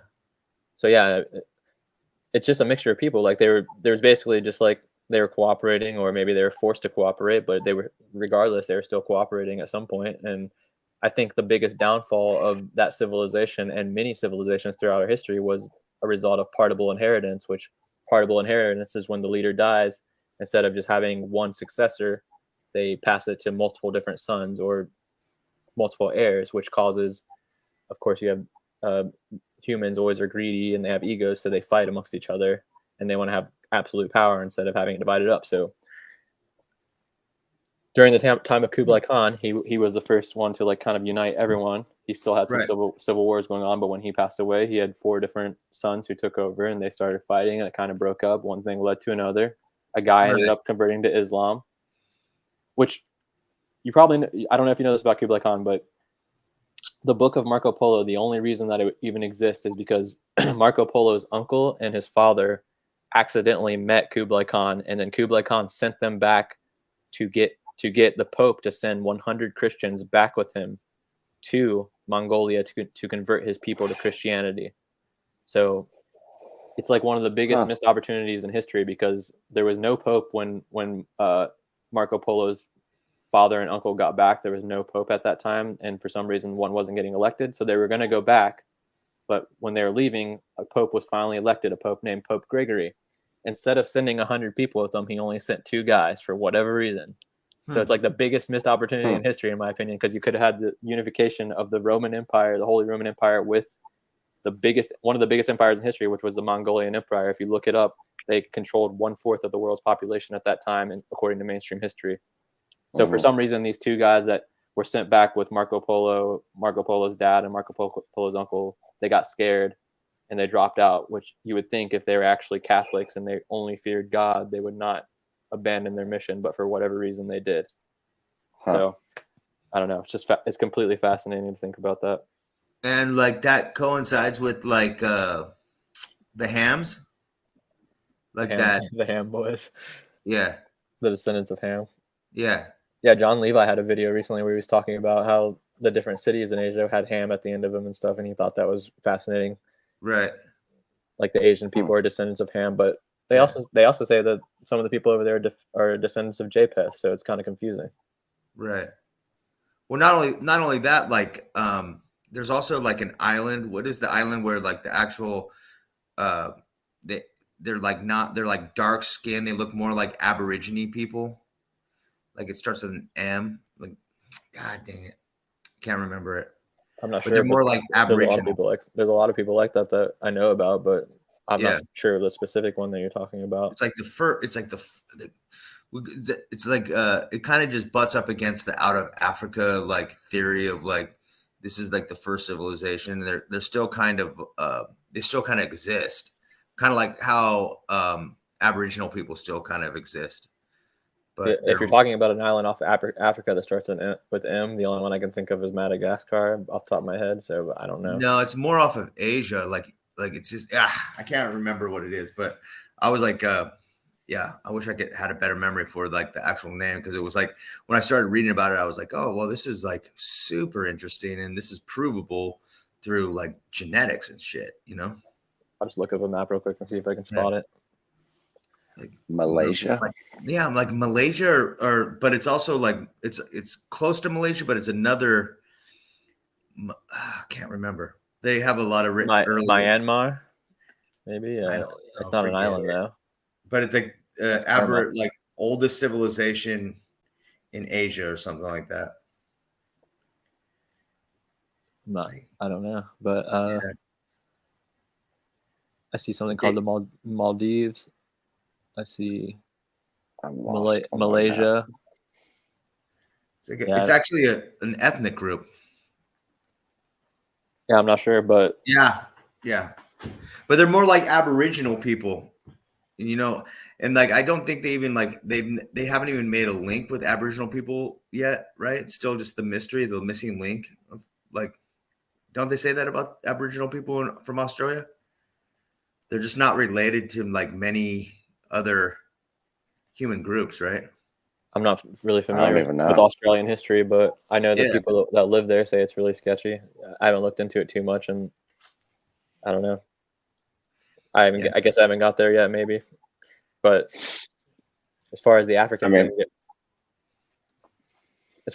thing goes, if you've ever heard of the possibility that people from Mali, the Malayan Empire, they made it to America long before Christopher Columbus. I'm looking into that currently and trying to compile evidence. I finally found a source to lean in that favor, but unfortunately it's only in Arabic, and the only translation I can find is in French. So I'm trying to find someone who can help me read that. Huh, interesting. Okay. Yeah, apparently. Go Canadian with it, man. Maybe get a Canadian guy that knows French to do it, dude. Yeah. Well, one of my buddies said if I can find the French translation, he might be able to help me, but I've only been able to find the Arabic so far. Huh. Yeah. Huh. I haven't heard that one. Yeah, his name's like Mansa Abubakar II or something. He allegedly made his way over to like Brazil, and if you look it up on the internet, you'll basically find the same story shared over and over again. So I was curious about it, so I was finding the source of where it came from, and it ended up being a guy who was part of the Mamluk dynasty at that time, who was Mansa Musa, the ruler, went over there and told him the story about it. So I found that book, and now I'm just working on getting it translated to see how accurate it is, or where this whole story comes from and how true it is. Awesome, dude. Can't wait to see that. I hope you can find that. We'll see what happens. Yeah. I just pulled up the video you sent, the Lost Civilization Amazon. Yeah, that's a guy you were talking about who passed away, right? Yeah. Yeah, that sucks. Dude, his YouTube channel is filled with an unbelievable amount of information, just so many random things. You could spend all day. You could probably make a YouTube channel off of like 5 of his videos and make videos for an entire year. It's insane. Totally. I've been lost for days on that channel before. Oh, you've watched it before? Yeah, I love. Yeah, totally. Okay. He does a lot of drone shit too, wasn't he? Like, I don't remember any real drone footage. He was more of like a Google Earth type guy on the maps. Yeah. But I think I'm just combining them with someone else. Yeah, that sucks. I'm glad his videos are still up though. I wonder what happens to shit like after you die, your online life or whatever. It's a good point. Hopefully they stay up for a while. Maybe someone should start archiving them on a different channel. The site I used to use to download YouTube videos, like it doesn't exist anymore. What was that guy's channel called? Screen recorded.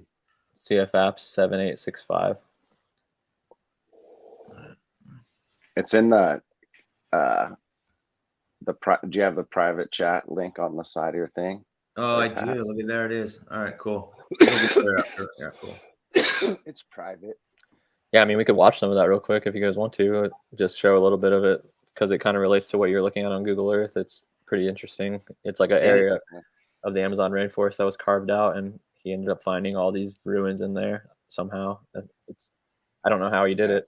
I don't know if he got it from other sources or if he's just going around on Google Earth finding this stuff. I'm really bad at Google Earth, so I don't use it. The only thing with when I share, there's no sound, but I could turn on like the fucking closed captions or whatever. Are you on Google Chrome? Yeah. If you push present and then share screen, and it says Chrome tab, and you click from Chrome tab, there should be audio instead of window. Go to Chrome tab. Oh, okay.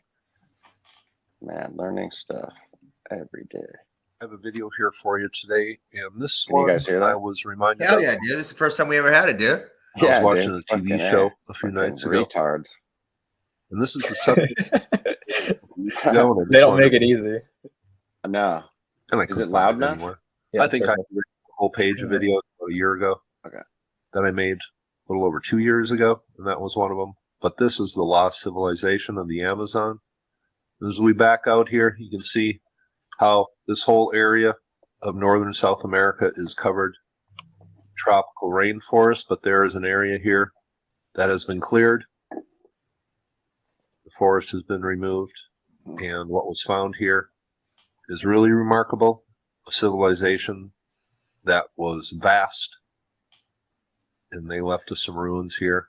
And when the rainforest was uncovered or cleared, these ruins were exposed. And I'm just going to show you a few of these. Now here is one. I suppose you can call this an earthwork. Perfectly square here in the middle, and then an oval surrounding the structure. And how big is this? Well, some of these are really huge, but from end to end, that is about 3 football fields long. So Massive. that would take a lot of effort, and were these like living colonies that were surrounded by like a henge? Well, we're going to go take a look at a few more of these. Just to the west of that last ruin, we have this here. Seems a large circle surrounded by a square. And this is the line to the north right now, so there doesn't seem to be any configuration with the cardinal points. Then there is a huge earthwork right here, just right on this guy's property. His property is built right over it, but you can clearly see it from overhead. Let's zoom in on this one here. And this one is about 300 meters long. You can see square earthwork, and then a large, much larger one down here. The purpose of these, I have no idea, but obviously they had some very important purpose, and these would have taken a great effort to build. That's clear. And let's zoom in on this one. It looks like that weird This little is a shape. huge double circle henge, I guess is what you would call it. River or whatever. But that is an absolute perfect circle. And how big is this? Well, let's just take a quick measure. He finds one thing that's like a mile long. It's insane. I don't know what point it is in the video, so we could go to it immediately. That is about 200 meters across. I think it's only 10 minutes long. So yeah. Here, zoomed in. These are ditches, I suppose. So there is a purpose. What exactly? How are they even making that? I don't know. And nearby that last one, You just answered it for We me. have this huge earthwork, I know. I thought you said circle something. Casey. and a square. That Purpose, not sure, was a trip. but these are Whoa. about, I believe, they're over 100 meters long. The circle Excuse me. and the square right next to each other, and they have paths coming off of it. And there are other things right in this area that look like are ruins, but the growth has just kind of covered them up. But there are a few that are clearly exposed here. Now, up in this northern area, there is a really impressive ruin up here. And this is a massive area. You can't really see it until you get right close up, but here it is. This pathway is coming off You of can it. clearly see it. Yeah. A square here, lanes coming off of each side. And this appears to be close to lined up to perfectly north, south, east, west, but not quite. But you see here, it starts over here. There's a structure over here that leads to this middle area. And ruins are probably up here too, covered up, and they are down here. But how big is this total area that this ruin covers? Well, let's go over to miles here. Yeah. I can't do meters. That's over a mile Damn. in each direction. This ruin, this covers over That's a a hike. mile from end to end, top to bottom. That would have taken a large group of people, a lot of time and effort to build. And studies have said these ruins are about 6,000 years old. I wonder what studies he's About referring to. 1,000 'Cause years It'd be nice to take a look prior at to this. the first dynasty in Egypt. No answer for a massive civilization in this part of the Amazon. Yeah, I wonder But if he has that a link. is one of the cooler ancient ruins Question. because it's huge and we don't know who did it. Now here we have a section of cleared land. Looks like nothing from this distance above the ground. But when you get right down here, He only links to Joe these Rogan. ruins take It's hilarious. shape. Oh. Here is another one right here. Outline of it with the smaller All right, square in the I'm middle. gonna edit that out. You can see the path coming Edit off that down part here. This is not as easy to see. You can clearly see it right in the middle. And if you go up just a little bit to the north and east, there is another structure right here. And there's shit everywhere. It seems these were ditches, I found- fortifications yeah, I of some mean, kind. You can find this all over the earth too. That's the And crazy thing about there's it. another Same one down shape. here. Yep, totally. I mean, it looks just like all the This stuff area we were just looking at in the Southwest and fucking. from this structure I found some of it in Saudi Arabia Up when to I was these looking for stuff too. It was is like over the a most mile and a random half places. I long. found something So in it seems uh, we have Siberia too. large areas Just over like one of a those massive castles. area in South America. How that are old is covered this stuff? with huge ruins. Yeah, I mean, when they start you talking can about see the those. dates, These I are a feel lot like harder it to gets see. really sketchy. You And know, is there more in this area? Well, if you look at Well, there is a lot of like the stuff down Aztec, here. Mayan ruins, stuff like that, it's like the same Now, shape this with area that I square and then the smaller square in front of it and the step pyramid type thing. So it's like yeah, kind of like a ziggurat kind of thing. exactly. It's wild how they just cut the forest like that. Just fucking clear cut the fucker. Yeah, that was that whole deforestation thing. There's a channel called, well, you know, Paul Cook. He had a video a long time ago. I think it's deleted now, where he was showing like bounties that they had on these people from like the UK back when they were doing this deforestation of like this tribe that was allegedly giants. So they had like a bounty for anyone who went down there and killed them. So there was actually like bounty hunters who went down there and they're called like headhunters or something, and they would just kill this tribe Wow. as they're getting rid of the entire forest. Huh. Pretty horrific stuff. Yeah, man. I think the video is gone now. I looked for it before, like maybe a few months ago. I couldn't find it, so it could still be on his channel, but maybe I'm just blind. That's a trip. Yeah, interesting stuff. Huh.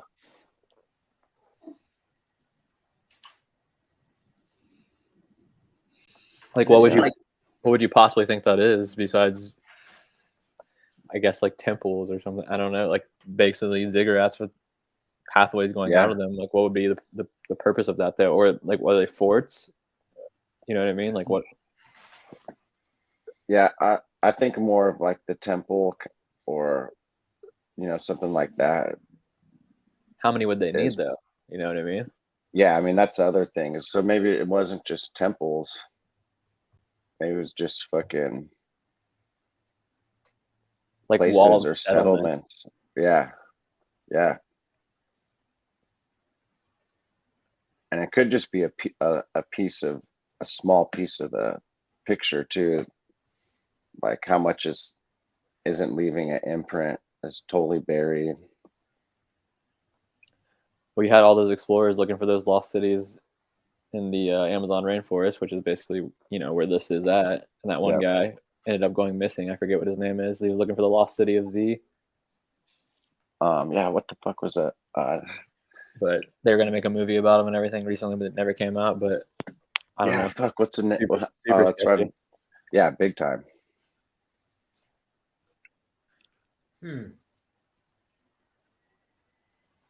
I totally just forget what I was gonna say. Seems like crazy that they would be like so inland, you know what I mean? Pretty close to, I guess, Cusco, Peru, though, too. Yeah, I mean, it was a rainforest. Yeah, they had the river and the rainforest. They could just collect, and a lot of this could be aqueduct systems as well, collecting fucking rainwater or whatever. The biggest tragedy about Chuck passing away, though, too, is that he has all these pins on his Google Earth that he maybe never made videos about that we'll never be able to experience unless somehow his family gets access to it. Kind of sucks because some of his videos, when you see before he zooms in, you'll see like a ton of pins he had on there. Right. Very, very unfortunate. Oh, man. Hopefully, yeah. We should definitely start archiving his videos. It's a good move. Yeah. Well, we just did one right there. Well, you boys want to call it? Yeah. Yeah. 2 hours and 35 minutes. Fuck, we did it. That was a killer marathon. Fucking killer jam, dude. Hell yeah, appreciate you guys. Thanks for being open-minded. Hey, nice meeting you, dude. Oh, same, dude. Same. Nice to meet you. I guess face to face. This is face to face in this new world, we call it. But yeah, fuck yeah, dude. If down to have you come chop it up anytime. Sounds good to me. I'd like to, once I get some more research done, I would love to come share it with you guys and see what you think. Dude, fuck yeah, let's do it for sure. Same to you too. If you're ever working on anything and just want to share it with me, let's do it. Awesome. Oh, yeah. Hell yeah. Fuck yeah, dude. All right, guys. Yeah, thanks for watching. Oh yeah. Yeah, man. Fuck yeah. Talk to y'all later. Peace. Have a goodie. Later.